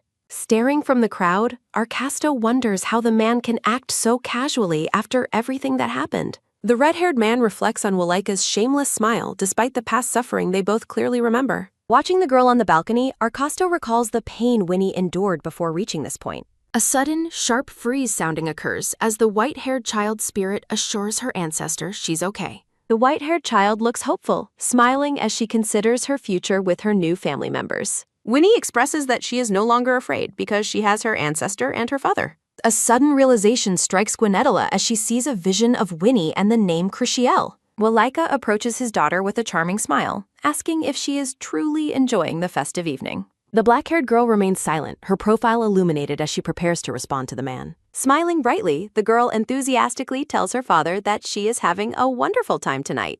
Standing before the crowd, Walika calls for everyone's attention to begin his long-awaited formal announcement. Looking proud, the man prepares to introduce the special guest who is the apple of his eye. Walika joyfully presents his daughter to the nobility, describing her as the most adorable child alive. Laughing, the man hugs the girl while admitting he didn't realize he had such a lovable daughter. Walakai welcomes the nobility to the banquet held in honor of his beloved daughter. The black-haired man tells a guest to leave their gift with the head mate, Linnea.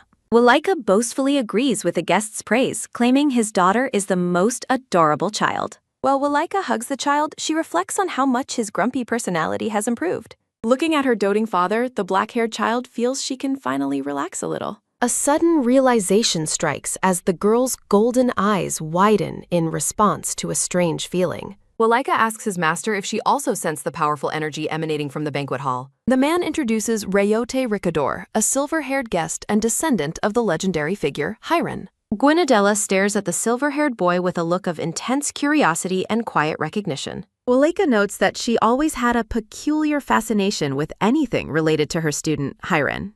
Beaming at the crowd, Walika encourages the guests to enjoy themselves while he exits with her. The black-haired man suggests meeting the boy, but the child worries about scaring the special guest. In spirit form, the white-haired child asks her ancestor to reveal the boy's true identity. The purple-haired ancestor explains that Rayote is the descendant of her former student, the wizard Hiron. A framed portrait depicts Hiron, whom the ancestor links directly to the history of House Crochet. The white-haired spirit realizes that Hiron was the father of their very first family head.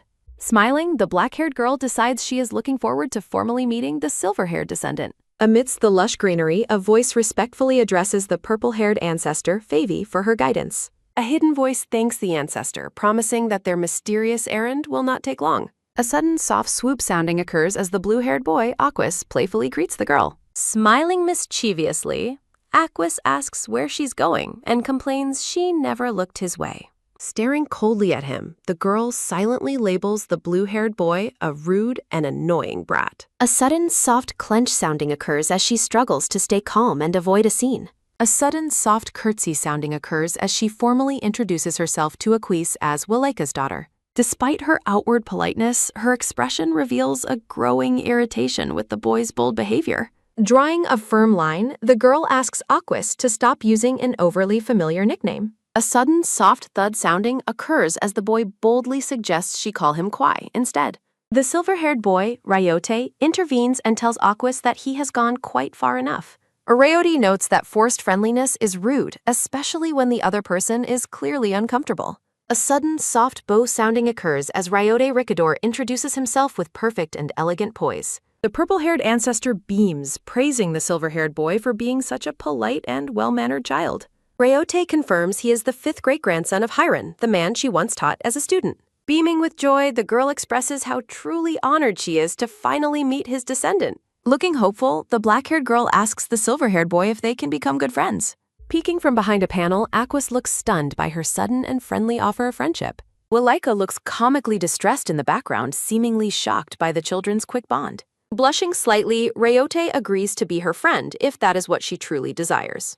Walika suddenly carries her away, warning her that the boys are like wolves sniffing around her. The girl's eyes widen with shock as a familiar and chilling voice calls out to Walika. Arcasto appears behind them, his red eyes focused as Walika recognizes the man's sudden arrival. Close-up of the red-haired man, Arcasto, who stares with a cold and deeply unsettling expression. Walking forward, Arcasto notes that Walika has already met his son, the blue-haired boy Aquas. Looking disgusted, the child reflects on her hatred for Arcasto as he comments on her introduction. Arcasto offers a fake apology, claiming he didn't mean to interrupt their happy family moment. A sudden, soft clench sounding occurs as the girl glares at Arcasto with visible, burning rage. A sudden, loud crash sounding occurs as a thought bubble declares Arcasto a mindless beast. Walika reacts with surprise to the sudden outburst, though he admits the interruption is probably beneficial. Carrying a bag, the girl prepares for action, determined to teach a much-needed lesson. Walika notes that the medicinal brew worked perfectly, as her mana flow is now completely transformed. Focused and determined, the black-haired child explains she is absorbing natural energy at an incredible rate. A close-up of Gwynettila's golden eyes shows her focus on the current conversation. Walika looks down with a slight smile as he begins to address his master. Walika playfully teases her about her popularity with the 2 young boys during the event. The man jokes that the boys have good taste, though Gwynedella remains visibly annoyed. Arcasto comments on the hidden location while noticing the door to the basement room. The red-haired man admires the library, while Walika explains he prepared it for his daughter. Walika holds Gwynedella while she eats, stating he wants her to have a place to play. Arcasto notes how close the 2 have become, which the black-haired man calls perfectly natural. Gwynedella reflects on his role as a doting father despite his reputation as an arrogant half-dragon. Arcasto asks Walika to reveal the true purpose of their private meeting in the study. Walika smiles warmly, mentioning that he has spent many long years in complete isolation. Hugging the child, the man admits that having a daughter has brought him many new worries. Walika worries about who will protect her after his death, which Arcasto calls a valid concern. The man asks for permission to magically block her ears so the adults can speak privately. A magical seal appears on her ear as Walika notes that they are finally alone. Gwynedella mockingly notes she lifted the spell easily as the man prepares to discuss his plan. Walika declares his intent to choose House Crochet as the first family to establish formal ties. He explains that he trusts Arcasto due to his master's history and asks for his thoughts. Arcasto remains silent for a moment, his expression unreadable as he considers the unexpected offer. The red-haired man accepts the enticing offer, stating it would be an honor to help. Walika notes that both families can benefit from this alliance, while Gwynedella listens in silence. A close-up of the girl's face shows her quiet satisfaction with how the negotiations are proceeding. Walika's expression shifts as he mentions there is one specific thing he finds deeply concerning. The black-haired man smiles mischievously, bringing up the topic of Arcasto's 3rd daughter. A sudden, soft whoosh sounding occurs as the purple-haired ancestor spirit appears before the white-haired child. Favy gently pats the white-haired child's head, looking at the spirit with a kind expression. Looking up at her ancestor, the child spirit expresses her complete trust in the woman's guidance. Arcasto realizes he is talking about Gwynedella, whom Walika describes as being quite problematic. Arcasto claims he took great care to ensure her reputation did not leak to the public. Walika questions the truth regarding her failure to make a pact with an elemental. A sudden, soft thud sounding occurs as Walika questions why he would keep a useless child. The white-haired spirit looks devastated as she hears her biological father's cold assessment of her. Walika continues his insult, questioning why a pathetic child would be kept in House Crochet. Favy turns to the girl, assuring her that she is the only descendant she has acknowledged. Arcasto asks for clarification as Walika's expression becomes cold and calculating. Walika notes that the child was also adopted into his family, while the spirit looks confused. Walika glares at the man, questioning if he truly did nothing about the girl's lack of talent. Favy continues to hold the child while Walika discusses the future cooperation of their houses. The black-haired man states firmly that he does not want there to be any weaknesses. Favy hugs the girl, telling her she is precious and deserves love just for existing. The ancestor spirit holds the child's face with affection, continuing to offer her comforting words. A close-up of a child's wide, gray eye shows the depth of her shock and pain. Arcasto acknowledges the man's point with a simple statement as he sits in his chair. Favy remains close to the white-haired child, acting as her protector during the cruel conversation. Arcasto assures Walika that he no longer has any reason to worry about that particular child. Gwenadella looks on with a focused gaze as Arcasto prepares to reveal his dark secret. A sudden, soft thud sounding occurs as Arcasto claims his family already handled the problem.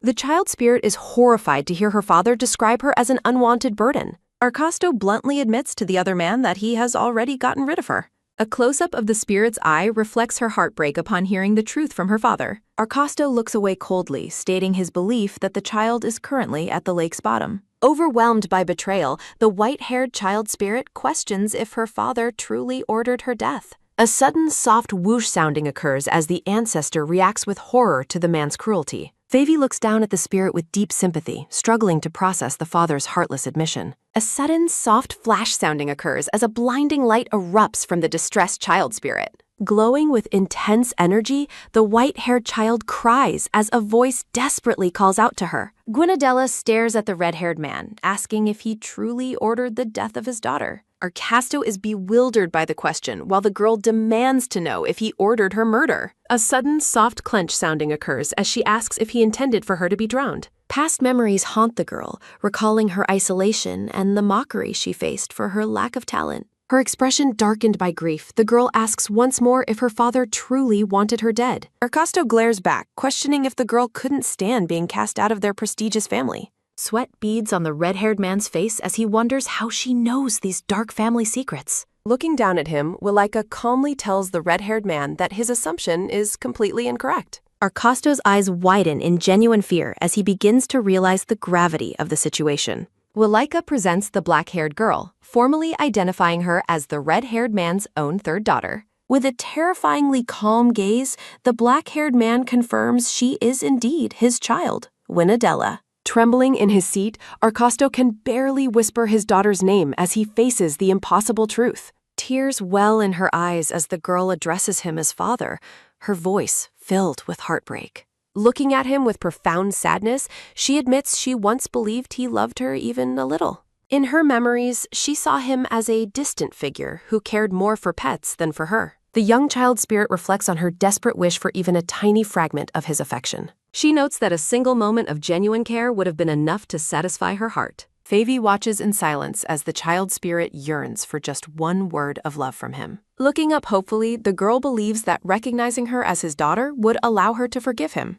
Arcasto maintains a chillingly indifferent expression, claiming he has no idea how she is still standing there. Responding to her plea with cold efficiency, the red-haired man addresses the girl by her given name. Without a shred of remorse, Arcasto bluntly declares that he never once considered her his daughter. A sudden, soft thud sounding occurs as the girl's world shatters upon hearing her father's cruel rejection. Arcasto admits that his lack of affection made it easy to order her execution at the lake. As the red-haired man begins to justify his actions, the girl sharply commands him to be silent. Rising from her seat with newfound resolve, she declares that she no longer wishes to hear him. Noticing a terrifying shift in her presence, Arcasto demands to know who has taken over her body. A sudden, soft womb sounding occurs as the girl dismisses his concern while raising a glowing hand. The red-haired man watches with growing alarm as an overwhelming power begins to fill the study room.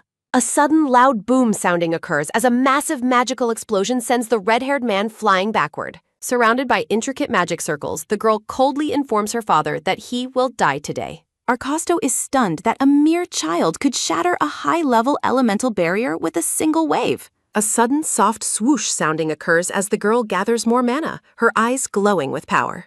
A sudden, soft fwat sounding occurs as pillars of light erupt around the room, trapping the man. A sudden, soft bam sounding occurs as multiple magical strikes hammer into the red-haired man's defenses. A sudden, soft fwat sounding occurs as Arcasto demands an explanation while the black-haired man mocks him.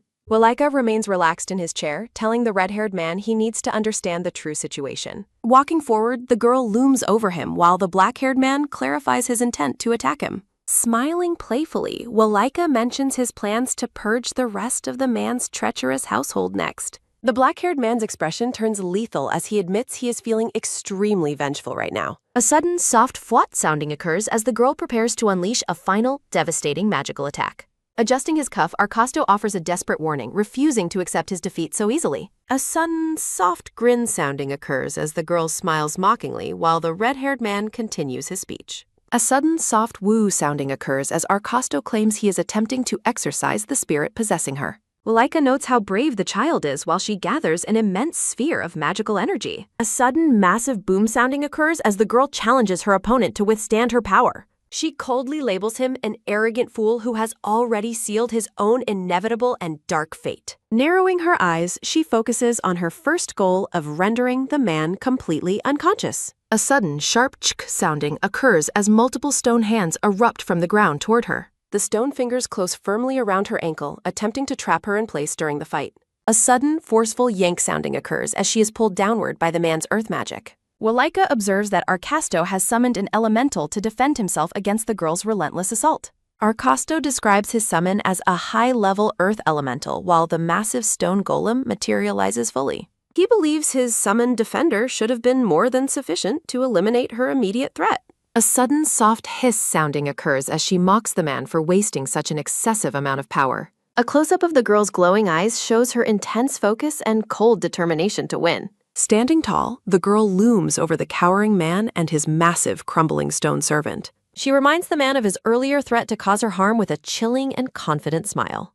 Arcasto lets out a pained arg, sounding as his stone golem begins to fail under her pressure. A sudden, soft fwat sounding occurs as Arcasto desperately tries to maintain his spell with a glowing hand. A sudden, loud crack sounding occurs as the library floor shatters under the overwhelming weight of the magic. Leaning back in his chair, Walika remarks on the chaotic situation as the battle continues to escalate. A sudden, soft ha sounding occurs as the black-haired girl laments the total destruction of the room. The black-haired girl expresses her genuine fear that a woman named Linnea will kill her for this. A sudden, heavy dun sounding occurs as a rune-covered stone mass looms over the cowering purple-haired man. A sudden, heavy rumble sounding occurs as the girl floats effortlessly above the shattered remains of the library. A sudden, soft fwat sounding occurs as the girl notices a new opportunity within the swirling magic. A sudden, watery splash sounding occurs as a beam of blue light strikes the rune-covered stone mass. Arcasto is bewildered by the sudden appearance of water magic in the middle of their intense battle. A sudden, soft whoosh sounding occurs as he wonders what the girl is trying to achieve now. She lets out a soft hoo sounding breath, forming sharp ice crystals between her outstretched fingers. A sudden, sharp crack sounding occurs as Arcasto realizes her plan to freeze and explode the water. A sudden, massive boom sounding occurs as the frozen water detonates with incredible force, destroying the elemental. A sudden, soft rustle sounding occurs as she stands victoriously atop the jagged, icy peaks of debris. A sudden, soft whoosh sounding occurs as she reaches her hand out toward the defeated man below.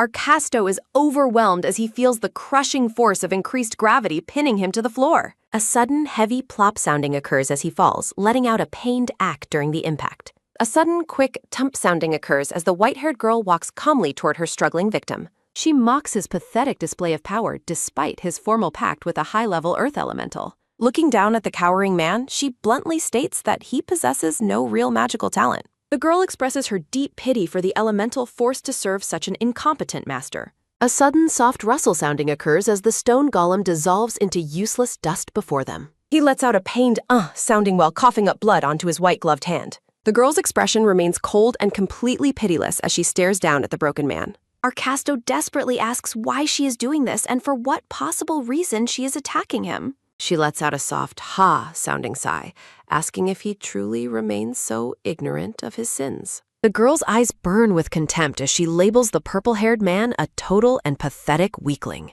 She declares that she is trampling him for his weakness, just as he did to a girl named Winnie. She confronts him about his cruel words regarding how being talentless is a sin against one's blood. Arcasto warns her that his defeat won't stop the eventual power of the Crochet family. A sudden, sharp smack sounding occurs as he is silenced mid-sentence, letting out a pained ack. She demands that he never allow the name Crochet to come out of his mouth ever again. The girl promises to purge every participant who had a hand in the death of Winnie. Arcasto lets out a pained ong sounding as she vows that all of them will face punishment. Sweating profusely, Arcasto questions what gives the silver-haired girl the right to treat him this way. A sudden, soft smile sounding occurs as the silver-haired girl confidently asserts she has every right. She clarifies that the very family name he uses is a legacy that belongs solely to her. Arcasto stares in speechless horror as the staggering weight of her claim begins to sink in. Favy explains she founded House Crochet 150 years ago and identifies herself as the house's true master. Favy officially strips Arcasto of his title and family name, permanently expelling him from the household. Woleika adds that the same punishment will be given to everyone who insulted or hurt young Winnie. Favy coldly declares that she has no room for such garbage within her noble family bloodline. Tears stream down Arcasto's face as he asks if she is truly doing this to him. Favy looks at the broken man with detached curiosity, wondering why he is suddenly starting to cry. Arcasto remains kneeling on the floor, seemingly reaching the absolute limit of his emotional and mental endurance. Favy admits she would normally leave total destruction behind, but chooses restraint for the sake of Winnie. A sudden, soft whoosh sounding occurs as Arcasto asks if she can truly oppose the entire house. Arcasto argues that she cannot defeat the collective strength and deep influence of the powerful House Crochet. He questions if she intends to borrow the half-dragon's legendary power to judge his family members.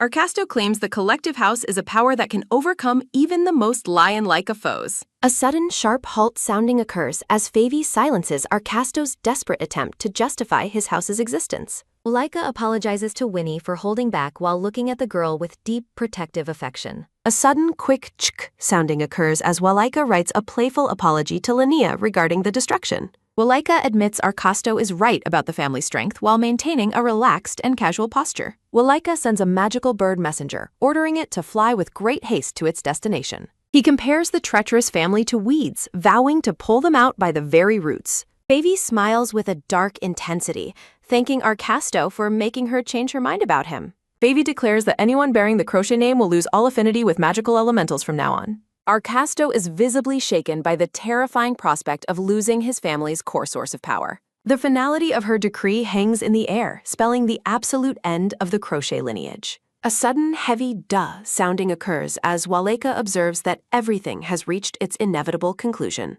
A sudden, loud whoosh sounding occurs as Arcasto lets out a pained ack during the magical chaos. Favy reminds the cowering man that he was the one who first broke the ancient family promise. Favy shouts that the Masters of the Blessing will now reclaim the power Arcasto has so shamelessly broken. A tall man with blonde hair and green attire appears in the middle of the shattered room. The newcomer smiles brightly, radiating a vibrant and cheerful energy despite the surrounding devastation and ruins. He laughs joyfully, his presence bringing a sudden and strange shift in the atmosphere of the room. The blonde man hugs Favy excitedly while she irritably demands that Sylph let go of him. Arcasto recognizes the being, realizing with mounting dread that he is facing a high-level elemental master. The tall blonde man is identified as Sylph, the legendary master of all the world's wind elementals. Sylph questions the broken pact, but Favy explains that the situation has fundamentally changed since the beginning. Sylph looks closely at Favy, noticing that she is genuinely and deeply furious at the purple-haired man. He focuses his gaze on her, sensing the immense weight of her current and lethal emotional state. Looking down at Arcasto, Sylph asks Favy if this specific human is the source of her anger. A sudden, wet cough sounding occurs as Arcasto chokes out a pained guh while spitting fresh blood. Sylph demands silence while Favy notes that the man's final punishment is not for him to determine. Sylph stands with his hand raised, swirling magical energy around him as he prepares to unleash power. A sudden, heavy rumble sounding occurs as cracks spread across the library floor and the entire manor. A sudden, loud crash sounding occurs as massive chunks of debris fall from the library's ruined ceiling. A sudden, heavy thud sounding occurs as a giant woman with red hair lands in the room. The red-haired newcomer is formally identified as Noes, the powerful master of all the world's earth elementals. Sylph greets Noes cheerfully while she notes that it has been a long time since they met. Favy walks forward with cold resolve, signaling that the time for words has finally come to an end. Standing between the two massive elemental masters, Favy asks Arcasto what he was saying just moments ago. Arcasto kneels in despair as the elemental affinity that once defined him finally vanishes completely. The young girl wonders if the family records were actually true regarding their elemental friendship.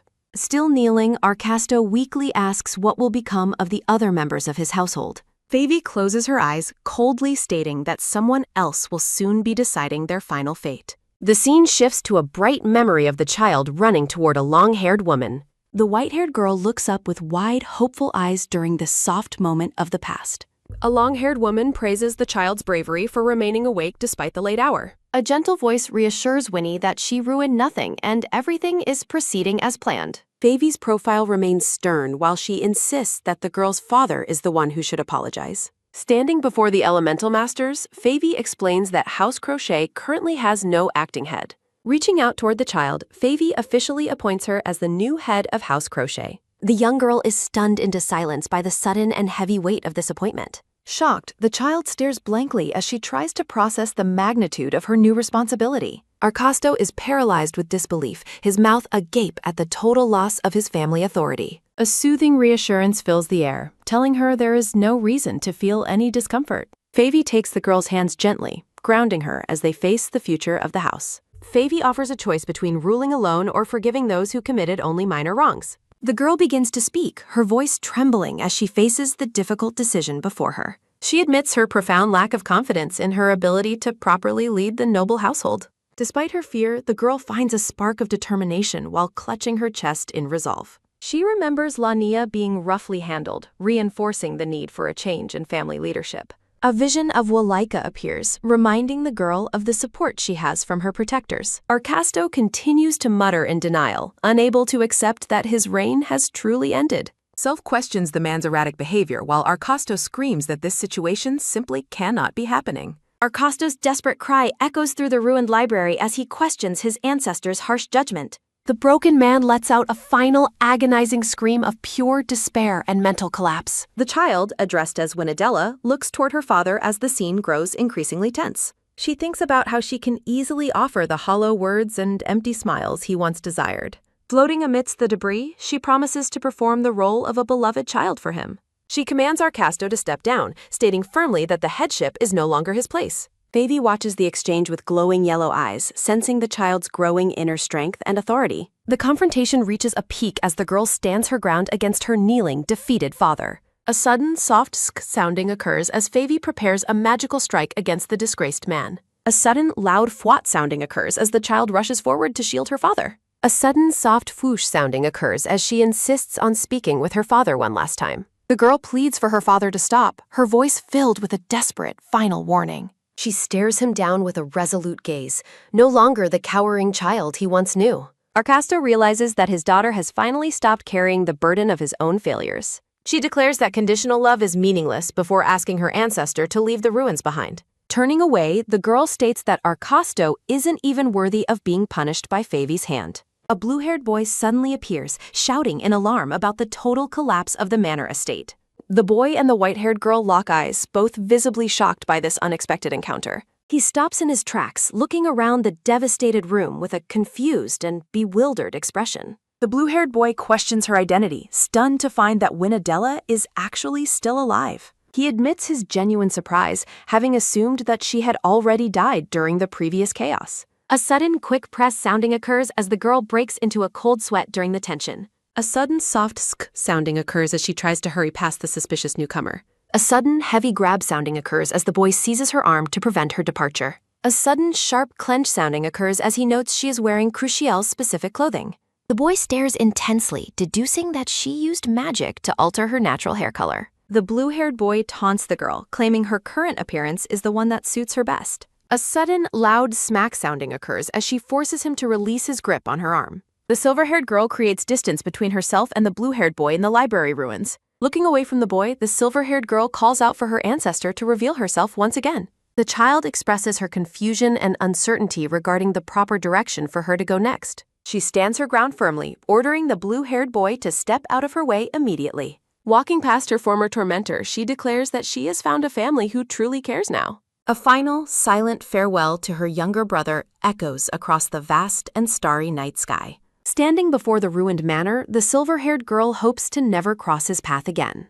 A sudden, soft tap sounding occurs as the child runs toward the elemental masters in the forest. Chibi Favy offers a sincere apology for making her the househead without prior consultation. The purple-haired woman smiles warmly while gently cupping the silver-haired girl's face with her hand. The girl joyfully promises her ancestor that she will excel in her new leadership role. Noah and Sylph bicker about why Favy treats them with such obvious and harsh disdain. Favy tells the two bickering elementals to be quiet so she can continue talking with Winnie. Favy admits she intentionally suppressed a fellow elemental soul to keep her from interfering today. Noah prepares a quiet resting spot for Favy amidst the tall trees of the tranquil forest. Winnie assigns Sylph a task while he protests the lack of a place for him to sit. Noah physically carries the complaining Windmaster away to ensure Favy can rest in peace. Left alone for a moment, the silver-haired girl admires the beauty of the stars above. The purple-haired woman expresses her deep gratitude to the child for choosing to follow her.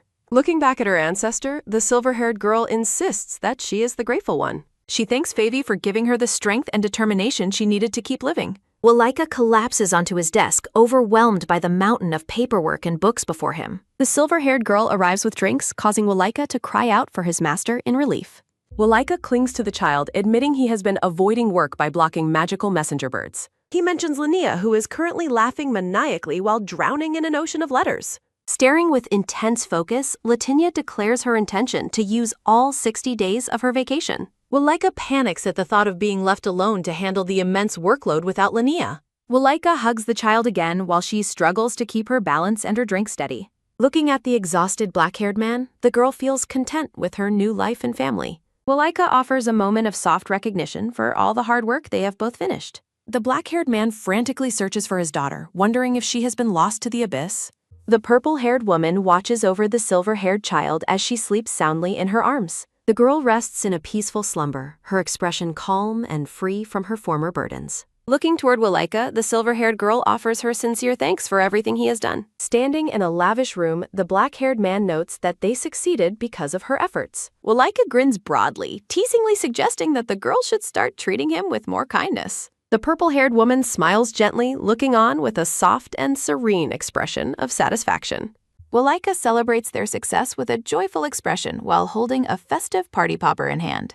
Winnie sits at a grand dining table covered in an abundance of delicious fruits and desserts. The silver-haired girl beams with pure happiness, her face lit up by a bright, cheerful smile. During dinner, Winnie admits she still feels slightly overwhelmed by her new status as househead. Linnea agrees that the situation is unusual, but reminds the girl of her unique and powerful position. Walika explains that even a single powerful individual can exert a massive influence on the world. Winnie looks confused while wearing a sash identifying her as the daughter of the half-dragon. Linnea silences Walika's aggressive protective instincts by shoving her hand directly into his face. Placing a strawberry cake on the table, Linnea declares it is time to celebrate their victory. Walika prepares to open wine while Linnea continues to insist on taking her long overdue vacation. The black-haired man seizes the Windmaster's collar as Favy demands they stop bickering and eat. Linnea enjoys the bouillabaisse and asks if the chef cooked it, but Favy claims the credit. Linnea is impressed by her many talents, but Favy simply calls out her name in humble response. Walika reveals that Favy used magic because she is actually quite terrible at cooking meals without it.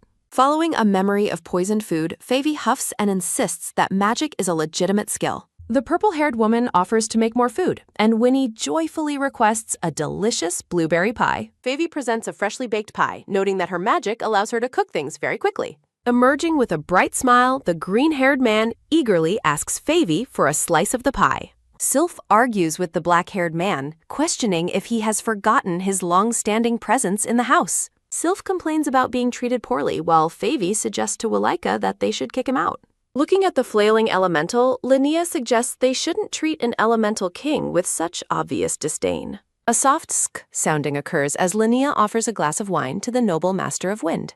Sylph is overcome with emotion, looking teary-eyed and happy as he finally receives a moment of kindness. A sudden heavy thud sounding occurs as the black-haired man wonders when the old fogey will finally leave. Sylph cries out about his loyalty and service to House Crochet over the last 150 years. Winnie eats sweets while Sylph sobs about being treated harshly despite his role in protecting the family. Eating her chocolate, Winnie listens as Sylph boasts that other elementalists would do anything to see him. The green-haired man proudly claims that elementalists with king's pacts are more powerful than any grand mage. A sudden realization hits the girl as she remembers she forgot to take care of something important. Winnie asks where Arcosto is currently being held, and Walika identifies his location in the warehouse. The silver-haired girl pauses thoughtfully as the black-haired man looks at her with a curious expression. Standing before a dark and chaotic background, the girl realizes she let Arcasto off far too easy. Chomping on her food, she declares he deserves punishment for talking to her like a common elementalist. She lets out an angry shout, furious that her father dared to insult her with such a title.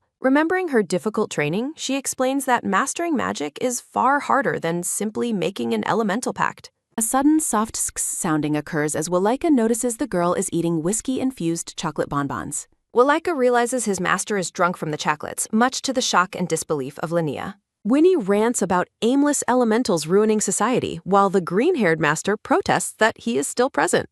She aggressively confronts Sylph about his claims, while Walika tells the elemental he should try reading the room. Stretching his arms, Walika admits this chaos is more exhausting than cleaning up the ruins from yesterday. The girl tells Linnea to go get some rest since she has been working without a break. Walika orders his master to stop running away as she tries to head toward the dungeon warehouse. Winnie insists on hitting her father once while the black-haired man calls out for his daughter's help. A vision of the child appears, pleading with her ancestor to realize that Arcasto isn't worth her time. Walika calls his daughter pretty and asks her to do something to calm her rowdy ancestor soul. Child Favy claims she still has plenty of energy, but Walika suggests giving the ancestor a break. The silver-haired girl closes her eyes as she begins to settle back into her own body. The purple-haired soul sits grumpily on the ground, stating she is too full for any more pie. Winnie sways dizzily as the black-haired man realizes her body has been affected by the alcoholic sweets. A sudden soft sounding occurs as Walika decides it is best to carry his daughter to bed.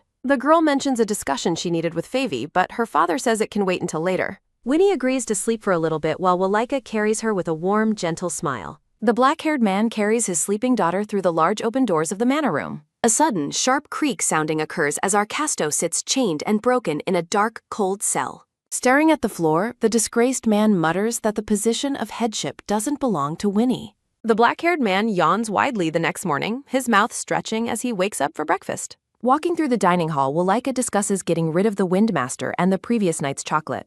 Now that the banquet has ended, Winnie asks for news about what is happening in the outside world. Walika explains that the public believes House Crochet started the recent events due to their amicable social history. The silver-haired girl ponders the news and asks how House Crochet has reacted to the current situation. A man in uniform laments that it was utter chaos since they lost all their elemental affinity overnight. Elf-like monarchs of fire and water stand together, representing the remaining power of the falling house. A horned figure lies defeated as voices remark that they are now basically on their last legs. The black-haired man thinks he no longer has to worry about House Crochet, only Winnie's final decision. The silver-haired girl confirms her choice while the purple-haired woman asks her if she has made it. Ancestor Favy encourages the child to come out as the girl smiles with a peaceful, determined expression. Standing in her lavish dress, the silver-haired girl prepares to face the consequences of her new role. Close up on the child's shimmering eyes as she looks forward with a renewed sense of purpose.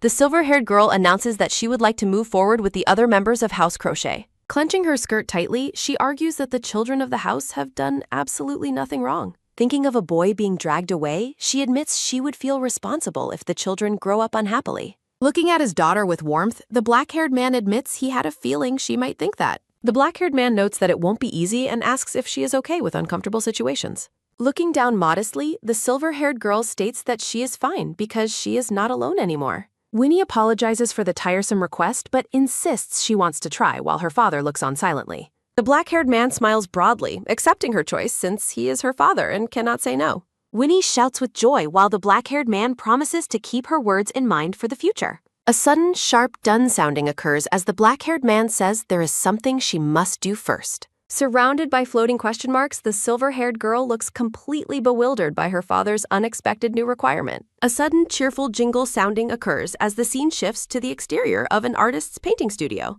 The family group enters the studio as a voice calls out a welcoming greeting to the new arrivals.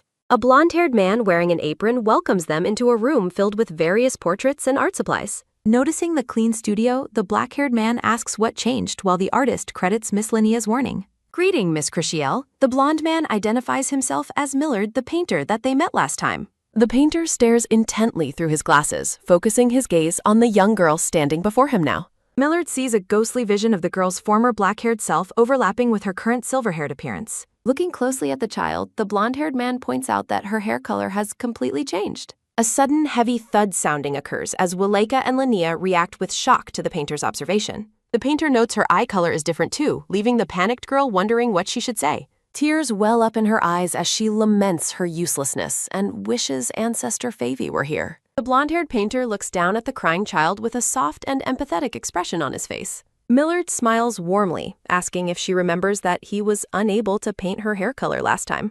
A sudden bright beam sounding occurs as the child looks up in wonder at this smiling blonde painter. The silver-haired girl stares up with tear-filled eyes, touched by the artist's kind and simple words of recognition. Walika and Linnea stand in the background, looking satisfied and happy as they watch the heartwarming scene unfold. A sudden soft sk sounding occurs as Walika declares that his daughter looks even more lovable and cute today. Winnie looks up and says she wants a family portrait to signify their start as a real family. A sudden shrill kaya sounding occurs as Walika celebrates the exciting news with a comical and joyful dance. Calling him Grant, the black-haired man asks for a sketch today before they leave, and Millard happily agrees. A close-up shows the black-haired man smiling with pure, unadulterated happiness at his daughter's sweet and thoughtful request. The scene shifts to a cathedral where a priest stands before Walika and Winadella during a formal ceremony. Favy's soul watches over the pair, reflecting that though they grew up differently, they now walk together. The priest declares that by the powers vested in him, the two of them have officially become family.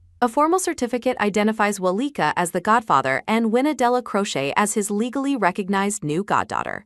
A sudden soft sk sounding occurs as Walika laughs, asking Winnie how she feels about their official status. A sudden wet drip sounding occurs as Winnie begins to sob with overwhelming joy while holding the document. A sudden, firm clasp sounding occurs as she hugs the adoption certificate to her chest while crying happy tears. Walika looks at his daughter with a stunned and worried expression, surprised by the intensity of her emotional reaction. A sudden, soft woo sounding occurs as the black-haired man smiles and admits that she scared him. A sudden, soft sk sounding occurs as he notes no one chooses their birth family, but this is different. The purple-haired woman smiles as she confirms their bond, while the black-haired man offers a smug acknowledgement. A small, silver-haired girl looks up with teary eyes as a dark-gloved hand reaches out. Hand in hand with the man, the young girl realizes the warmth of finding her true family. Driven by a sudden burst of resolve, the silver-haired girl prepares to state her bold intentions. Over tea, Papa Walika listens as Winnie asks what she must do to rebuild their noble house. Claiming her title as head of House Crochet, Winnie declares her intent to become a worthy leader. Winnie excitedly plans to recruit new members, causing Papa Walika to panic and tell her to wait.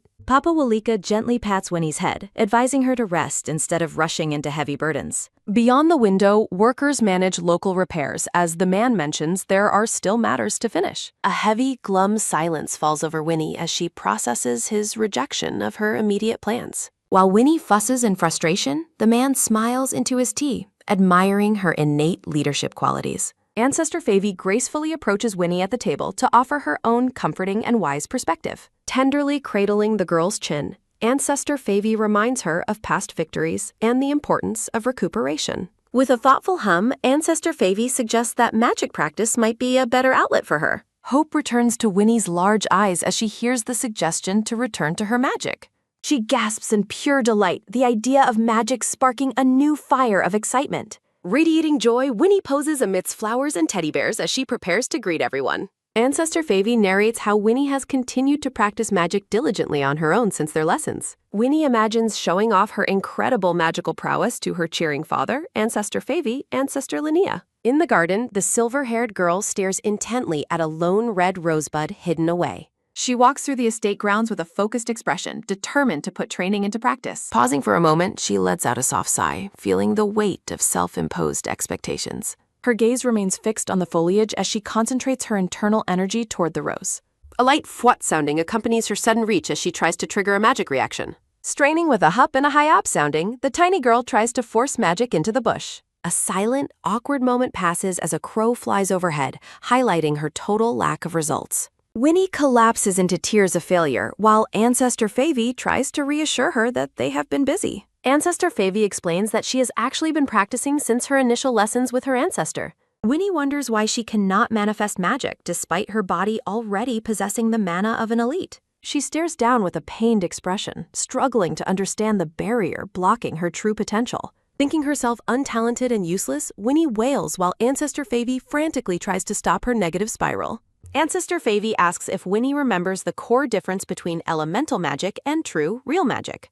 A memory illustrates how elemental magic involves making pacts and borrowing the power of a summoned elemental. A teacher explains that real magic is vastly superior, though Ancestor Favy looks slightly embarrassed by her past advice. Ancestor Favy explains that borrowing power leaves a human ordinary if the elemental were ever to disappear. She reminds Winnie how Arcosto became utterly helpless once his elemental affinity was taken away from him. Favy asks the girl to describe exactly how that defeated man appeared to her then. Winnie quietly recalls how despondent he seemed, realizing the danger of relying on external forces. Ancestor Favy points out that borrowed power is never truly one's own to claim or defend. She explains that real magic is like building an internal tower through ascetic training and constant practice. Winnie looks up at Favy, absorbing the lesson that real strength must be cultivated within. Nearby, a vibrant red rose suddenly blooms in full, symbolizing the fruit of patient effort. Wide-eyed with wonder, Winnie gazes at the flower as the concept of internal magic clicks.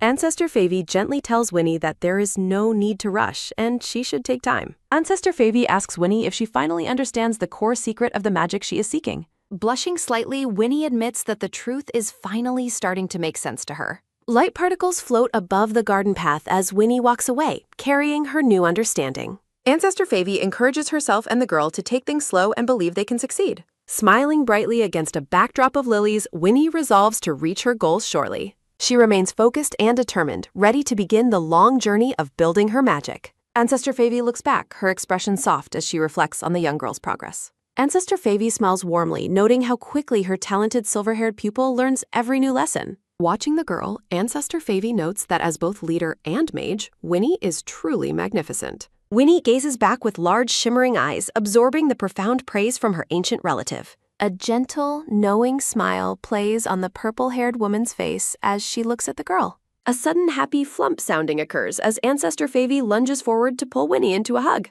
With an affectionate rub sounding, Favy cuddles the girl, expressing pride in her overcoming past struggles. Blushing with joy, Winnie feels validated knowing Ancestor Favy loves her regardless of her magical skills. Focusing her new understanding, the girl extends her hands toward the bush with a soft fwa sounding. The internal mana flows perfectly, causing a single, beautiful red rose to burst into full bloom. A gentle rustle sounding fills the air as an entire row of vibrant roses blooms simultaneously. Winnie gasps in disbelief, her eyes widening as she realizes she has finally performed real magic. Clutching her hands together in pure delight, the silver-haired girl beams amidst the sea of flowers. Overwhelmed by the sight, Ancestor Favy breaks into comical, streaming tears of absolute joy and pride. Winnie panics and tries to comfort her crying ancestor, worried she has done something to upset her. Smiling through her happy tears, Favy explains that she is simply moved by the girl's success. The girl looks on with quiet emotion, realizing just how much she has grown in such time. Ancestor Favy lifts Winnie high, praising her for achieving this magical milestone through her own strength. Winnie giggles happily as Favy cuddles her, the bond between the two generations growing even stronger. Gazing at the garden, Ancestor Favy suggests they go find Wally so Winnie can show him. Papa Walika stares in shock at the blooming rose, asking if Winnie truly manifested the magic. With a whirring, swooshing sound, Wally intensely inspects the flower while Winnie waits bashfully for his final verdict. A sudden rummage sounding starts as Wally searches his shelves for a special item for the flower. A triumphant ta-da sounding accompanies him revealing a beautiful glass cloche to preserve the precious rose. Winnie admires the magical gift as her father explains it will keep her creation perfectly preserved. Looking a bit weary, a chibi Wally mentions he will draw strength from the flower's beauty. Turning his attention back to his daughter, Wally asks for her help with a new business matter. A grand shalalala sounding introduces a table overflowing with elaborate cakes and assorted sweet dessert samples. Wally explains these sweets come from his distribution business and need a thorough professional taste review. A glum expression crosses Wally's face as he realizes the daunting task of eating them all. With a heavy thud sounding, Wally collapses, weeping that he would much rather be eating savory meat. Letting out a loud "R" sounding, he dramatically tears his shirt open in distress over the desserts. Chibi Wally sobs on the floor as Winnie rushes over, promising to help him finish the task. Sitting at the table, the silver-haired girl begins the review by taking a small, dainty bite. Winnie chews thoughtfully before happily declaring the first sample to be absolutely delicious for their customers. A soft sk sounding follows as she diligently writes her tasting notes while her father praises her. Pausing mid-tasting, Winnie suggests that one particular tart would be much better if it were served warm. A quick ch sounding occurs as Wally offers his magic, but Winnie holds up a hand to stop. With a spark of determination, the young girl insists on trying to heat the food herself. Winnie clears her throat with a serious expression, preparing her internal mana for this practical application. A bright fwat sounding emanates from her palms as she focuses her energy on the cold pastry. A fragrant waft sounding rises from the plate, confirming the tart is now steaming and perfectly warmed. A gentle sighing sound accompanies Wally's wide smile as he proclaims she is now a true mage. Beaming with pride, Winnie holds out a piece of the warm treat for her father to taste. Wally is deeply touched that she remembered his preference for savory foods, yet still shared her success. A quick chomp sounding follows as he accepts the bite from his daughter's fork with a smile. With a chick sounding, he gives an enthusiastic thumbs up, declaring the warm tart to be fantastic. Winnie giggles, privately thinking the food tastes better because she put her heart into warming it up. Looking at the table, Wally wonders aloud exactly when Winnie became so proficient with her magical skills. Winnie looks at him warmly, crediting Ancestor Favy for giving her the courage to believe in herself. The black-haired chibi woman asks Winnie if she learned about self-belief, which Winnie excitedly confirms. A soft pat sounding follows as the man praises Winnie for understanding the lesson so young. Winnie looks worried, admitting she feels she hasn't acted like a proper head of the family. The black-haired man with one yellow eye reacts in disbelief to the idea of her responsibility. The man's past as a formidable warrior in a red cape and brown coat is revealed. He smiles to himself, reflecting on how busy he has been during these recent days. Winnie gasps with a sudden ah as a bright idea sparks her imagination. Winnie says she wants to be like Linnea, causing her father to collapse in the background. The black-haired man is flustered, wondering what is so special about Linnea compared to him. Winnie admits she doesn't even know what the head of a family is supposed to do. The man stands up abruptly, shouting at Winnie and asking why she's even worrying about that. He declares he has been head for a century and invites her to ask him anything. He boasts about being a half-dragon compared to Linnea, while Winnie looks on with a blank expression. The man asks Winnie if she has ever met the king, smiling with a playful fang visible. Winnie listens as he explains that meeting a king requires an introduction from a grand mage. He claims to be the only grand mage as Linnea runs in shouting for her boss. Reclining lazily, the man asks Linnea what she needs, while Winnie sits quietly at the table. Linnea informs the man that he has guests, her expression serious and her posture stiff. The man lets out a curious as he leans his head on his hand. He wonders why guests arrived without notice as a hooded figure stands in a dark garden. A soft murmur sounding fills the air as a group of hooded individuals gathers in the dark. Linnea looks on with a sharp, suspicious gaze, her face set in a stern expression. A quick tk sounding accompanies Wally's arrival as a magic whoosh sounding surrounds him and Winnie. A cheerful grin sounding follows as the man asks the visitors why they have come to the estate. A system notification announces the arrival of First Prince Decus Ragnator Onunimum, a blonde-haired man. Ancestor Favy realizes this is a bad sign and asks Winnie for permission to take control. A quiet nod sounding occurs as the silver-haired girl agrees to let her ancestor take over. Winnie's eyes glow yellow as Favy takes control, preparing to observe the intruders carefully. The mysterious visitors in gray hoods stand silently in the darkness of the estate grounds. Ancestor Favy notes that Winnie's mother is missing from the group of visitors. Wally greets the prince, who remarks on how dignified the Dragonborn appears despite the circumstances. A chatter sounding accompanies the prince's observation that the estate is clean after the recent accident. The black-haired man's expression shifts to a serious one as he asks the purpose of their visit. The prince clears his throat, explaining he is investigating the banquet collapse and the missing people. A casual rub sounding follows as the man dismissively scratches his ear, unaffected by the news. Looking visibly upset sounding, the prince mentions that the head of House Crochet and his son disappeared. A sharp glare sounding punctuates the prince's claim that he must mediate the conflict between nobles. A sharp chk sounding accompanies the manifestation of ice spears as the prince demands Wally's cooperation. Winnie looks on with narrowed eyes, wondering if they actually believe these knights can threaten Walika. The prince stands defiantly with his arms crossed while flanked by 2 armored knights. Internal narration highlights that Walika is a grand mage with dragon blood, far beyond their level. Looking down with glowing eyes, Winnie thinks that the visitors have no idea who they've challenged.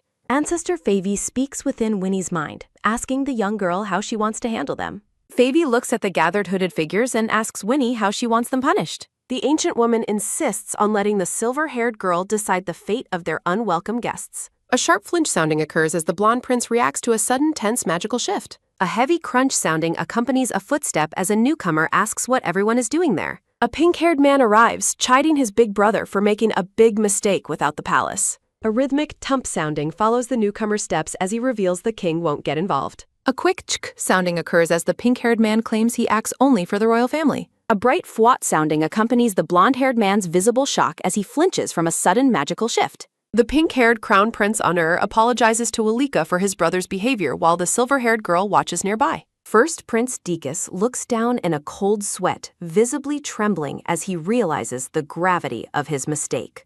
The black-haired man addresses the crown prince, noting his bold decision to discipline the first prince before other nobles. Honor smiles as he privately considers the danger of making an enemy out of the kingdom's only grand mage. Walika asks the prince if he truly expects him to simply forget the events and intrusion of the day. A sharp chk sounding occurs as a nerd draws his sword, preparing to make a formal promise to the Dragonborn. A sudden chk sounding from the armored guards accompanies the start of Honor's official declaration to the gathered group.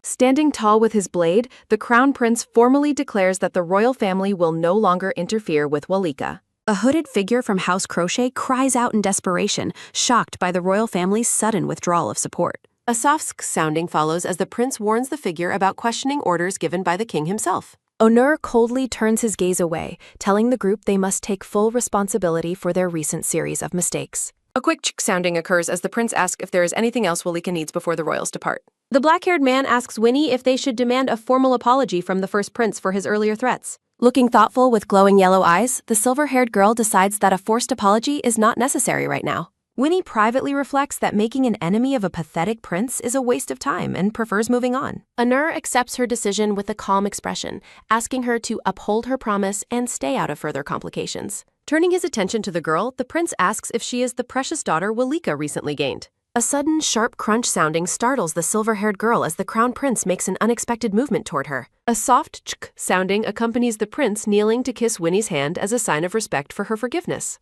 With a charming gaze, the pink-haired man introduces himself and tells the girl she can call him Han. The silver-haired girl is left completely stunned by the prince's forward gesture, letting out a bewildered "ah." Visibly annoyed, Walika smiles through gritted teeth as he tells the prince it is time to go on his way. A quick shk sounding follows as Han departs happily while Walika considers how close he came to attacking him. A disgruntled ugh sounding escapes Walika as Linnea suggests he keep his rude personal thoughts to himself in public. A soft whoosh sounding punctuates the man's shift in focus back to the remaining members of House Crochet. A dark smirk crosses Walika's face as he reflects on the unresolved problem of the individuals left behind. A sharp flinch sounding occurs among the hooded figures as they tremble in fear under the man's intense gaze. Walika looms over the group, suggesting it is finally time for the conversation they were so desperate to have. The black-haired man smiles widely with a visible fang as the terrified visitors from House Crochet cower before him. Walika chides them for trying to use royal power instead of begging for his forgiveness when they had the chance. He demands they begin their talk, his expression darkening as he prepares to hold the intruders accountable for their actions. The figures beg for mercy while Walika asks Winnie what she would like to do with the people remaining. The scene focuses on the silver-haired girl's dress as she stands silently, weighing the fate of the hooded intruders. A vision of a beautiful, purple-haired woman appears, her presence glowing with a calm and ethereal energy. A soft blink sounding accompanies the girl's return to the present as she processes her final decision for the group. Standing before her father and the intruders, Winnie announces that she has made a firm choice regarding those people. The silver-haired girl declares that these individuals are unworthy of being part of her family and must be removed. A long yawn sounding signals the start of the next morning as Winnie wakes up at the Walika estate.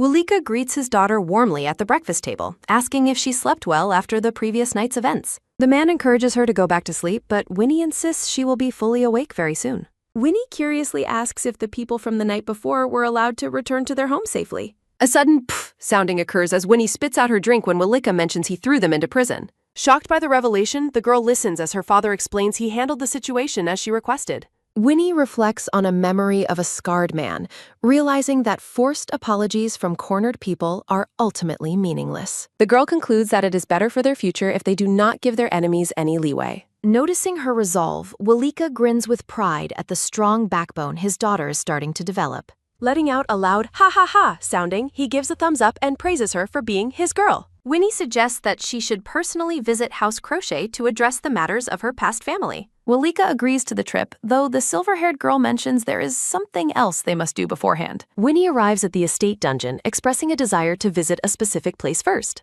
The dimly lit dungeon hallway is lined with heavy iron cells illuminated by flickering torches. Standing before a cell, the silver-haired girl softly greets the broken man waiting inside. Looking down at her imprisoned former father, Winnie acknowledges him with a cold, formal address. Winnie announces her intent to claim leadership of House Crochet and transform the family's legacy. She declares that no member will ever be treated as an embarrassment or mistake again. Staring at the man, the girl promises to build a family founded on actual respect. With quiet determination, Winnie reflects on her journey and confirms her confidence in her success. Leaving the dark cell behind, the girl gives her final farewell to her shackled father. Moving with purpose, Winnie vows to forge her own future using her newfound personal strength. Ready to depart, the black-haired man and Winnie prepare for their next major destination together. The silver-haired girl pulls up her hood, her expression tightening as she prepares for confrontation. A loud whoosh sounding erupts as Walika activates his magic to warp them toward the estate. Wally checks if Winnie is ready while acknowledging the presence of the ancestor within her. Winnie lets out a tired sigh, admitting her dislike for this particular method of travel. With yellow eyes glowing, the girl accepts the necessity of the trip and signals their departure. A rhythmic nod sounding occurs as a freckled guard dozes off while leaning on his spear. A sharp creak sounding startles the guard awake as he senses something approaching the main gates. A quick TMP sounding follows as the guard calls out demanding to know who is approaching. Two hooded figures approach the entrance as the guard orders them to identify themselves immediately. Narrative text describes the Crochet estate as a home purportedly protected by an elemental blessing. A soft chick sounding follows as Walika scoffs at the idea of the family's supposed protection. A massive crack sounding echoes as Walika shatters the estate's magical barrier with a single strike. A loud gasp sounding escapes the guard as the two visitors stand amidst the smoking ruins. A sharp tsk sounding accompanies Winnie's complaint about her father's unnecessarily flashy display of power. The black-haired man remains unbothered, telling his daughter to watch as the residents arrive. The commotion draws the attention of the estate's inner members who come running to investigate. A blue-haired man shouts in anger, questioning how anyone could dare to attack their home. A sudden swoosh sounding occurs as the man prepares to attack, swearing to teach them a lesson. A heavy thud sounding accompanies a sudden vision of a young girl being told to stop. A rhythmic ba-thump sounding reflects the girl's racing heart during a stressful memory of her past. A woman in a dark gown stands regally at the top of the grand staircase. A faded memory shows the woman with her son, coldly asking the young girl her identity. In the present, the silver-haired girl stares back with glowing eyes, unaffected by the woman's gaze. The matron, Chiquella Crochet, demands to know why they have entered the estate so violently. A loud thud sounding follows a sudden whoosh sounding as Walika releases an overwhelming magical pressure. The brown-haired man is paralyzed with shock, barely able to process the immense energy surrounding them. Walika introduces himself as the half-dragon, standing flanked by two massive and imposing elemental monarchs. The man declares he has arrived with his daughter to deliver word from the elemental king. The entire household is forced to their knees, bowing before the dragonborn and the monarchs. A quiet murmur sounding ripples through the crowd as people realize they are seeing legendary beings. The desperate nobles hope that the monarchs have returned to restore the family's lost elemental affinity. Reaching out with hope, the crowd believes their salvation has finally arrived through these ancient spirits. Looking on with disgust, Ancestor Favy privately mocks the foolishness of the people still holding hope. Walika bluntly clarifies that he was not the one who summoned the elemental monarchs here. With a proud smile, the man reveals that his young daughter is the one responsible. Winnie stands at the center of the hall, the ethereal presence of her ancestor visible behind her. A soft rustle sounding occurs as Walika begins to officially introduce the estate's new leadership. Lowering her hood, the silver-haired girl reveals herself as the rightful head of House Crochet. A sharp rattle sounding punctuates Chiquella's visible horror as she recognizes the girl she once discarded. The silver-haired girl declares that she will rebuild the family as its official new head. Winnie sternly adds that certain individuals will be barred from being part of her new house. Confused murmurs ripple through the hall as the crowd questions how the girl they discarded returned. The blue-haired man shouts his refusal to accept her, accusing her of exploiting the current chaos. A heavy press sounding builds as Winnie remains silent while the man continues his loud verbal assault. A sharp shash sounding erupts as a red energy whip suddenly constricts around the blue-haired man's throat. With one eye glowing, Walika warns the crowd that they are unworthy of even speaking his daughter's name. A soft sk sounding follows as Winnie tells her father it is okay and she will explain. Letting out a weary ha sounding, the girl takes a breath before addressing the hostile nobles again. Winnie bluntly tells the group that she does not care whether they approve of her or not. The girl explains her authority is already settled because she has received the house's highest form of approval. Appearing in a burst of light, the elemental king Sylph confirms he has deemed Winnie worthy of leadership.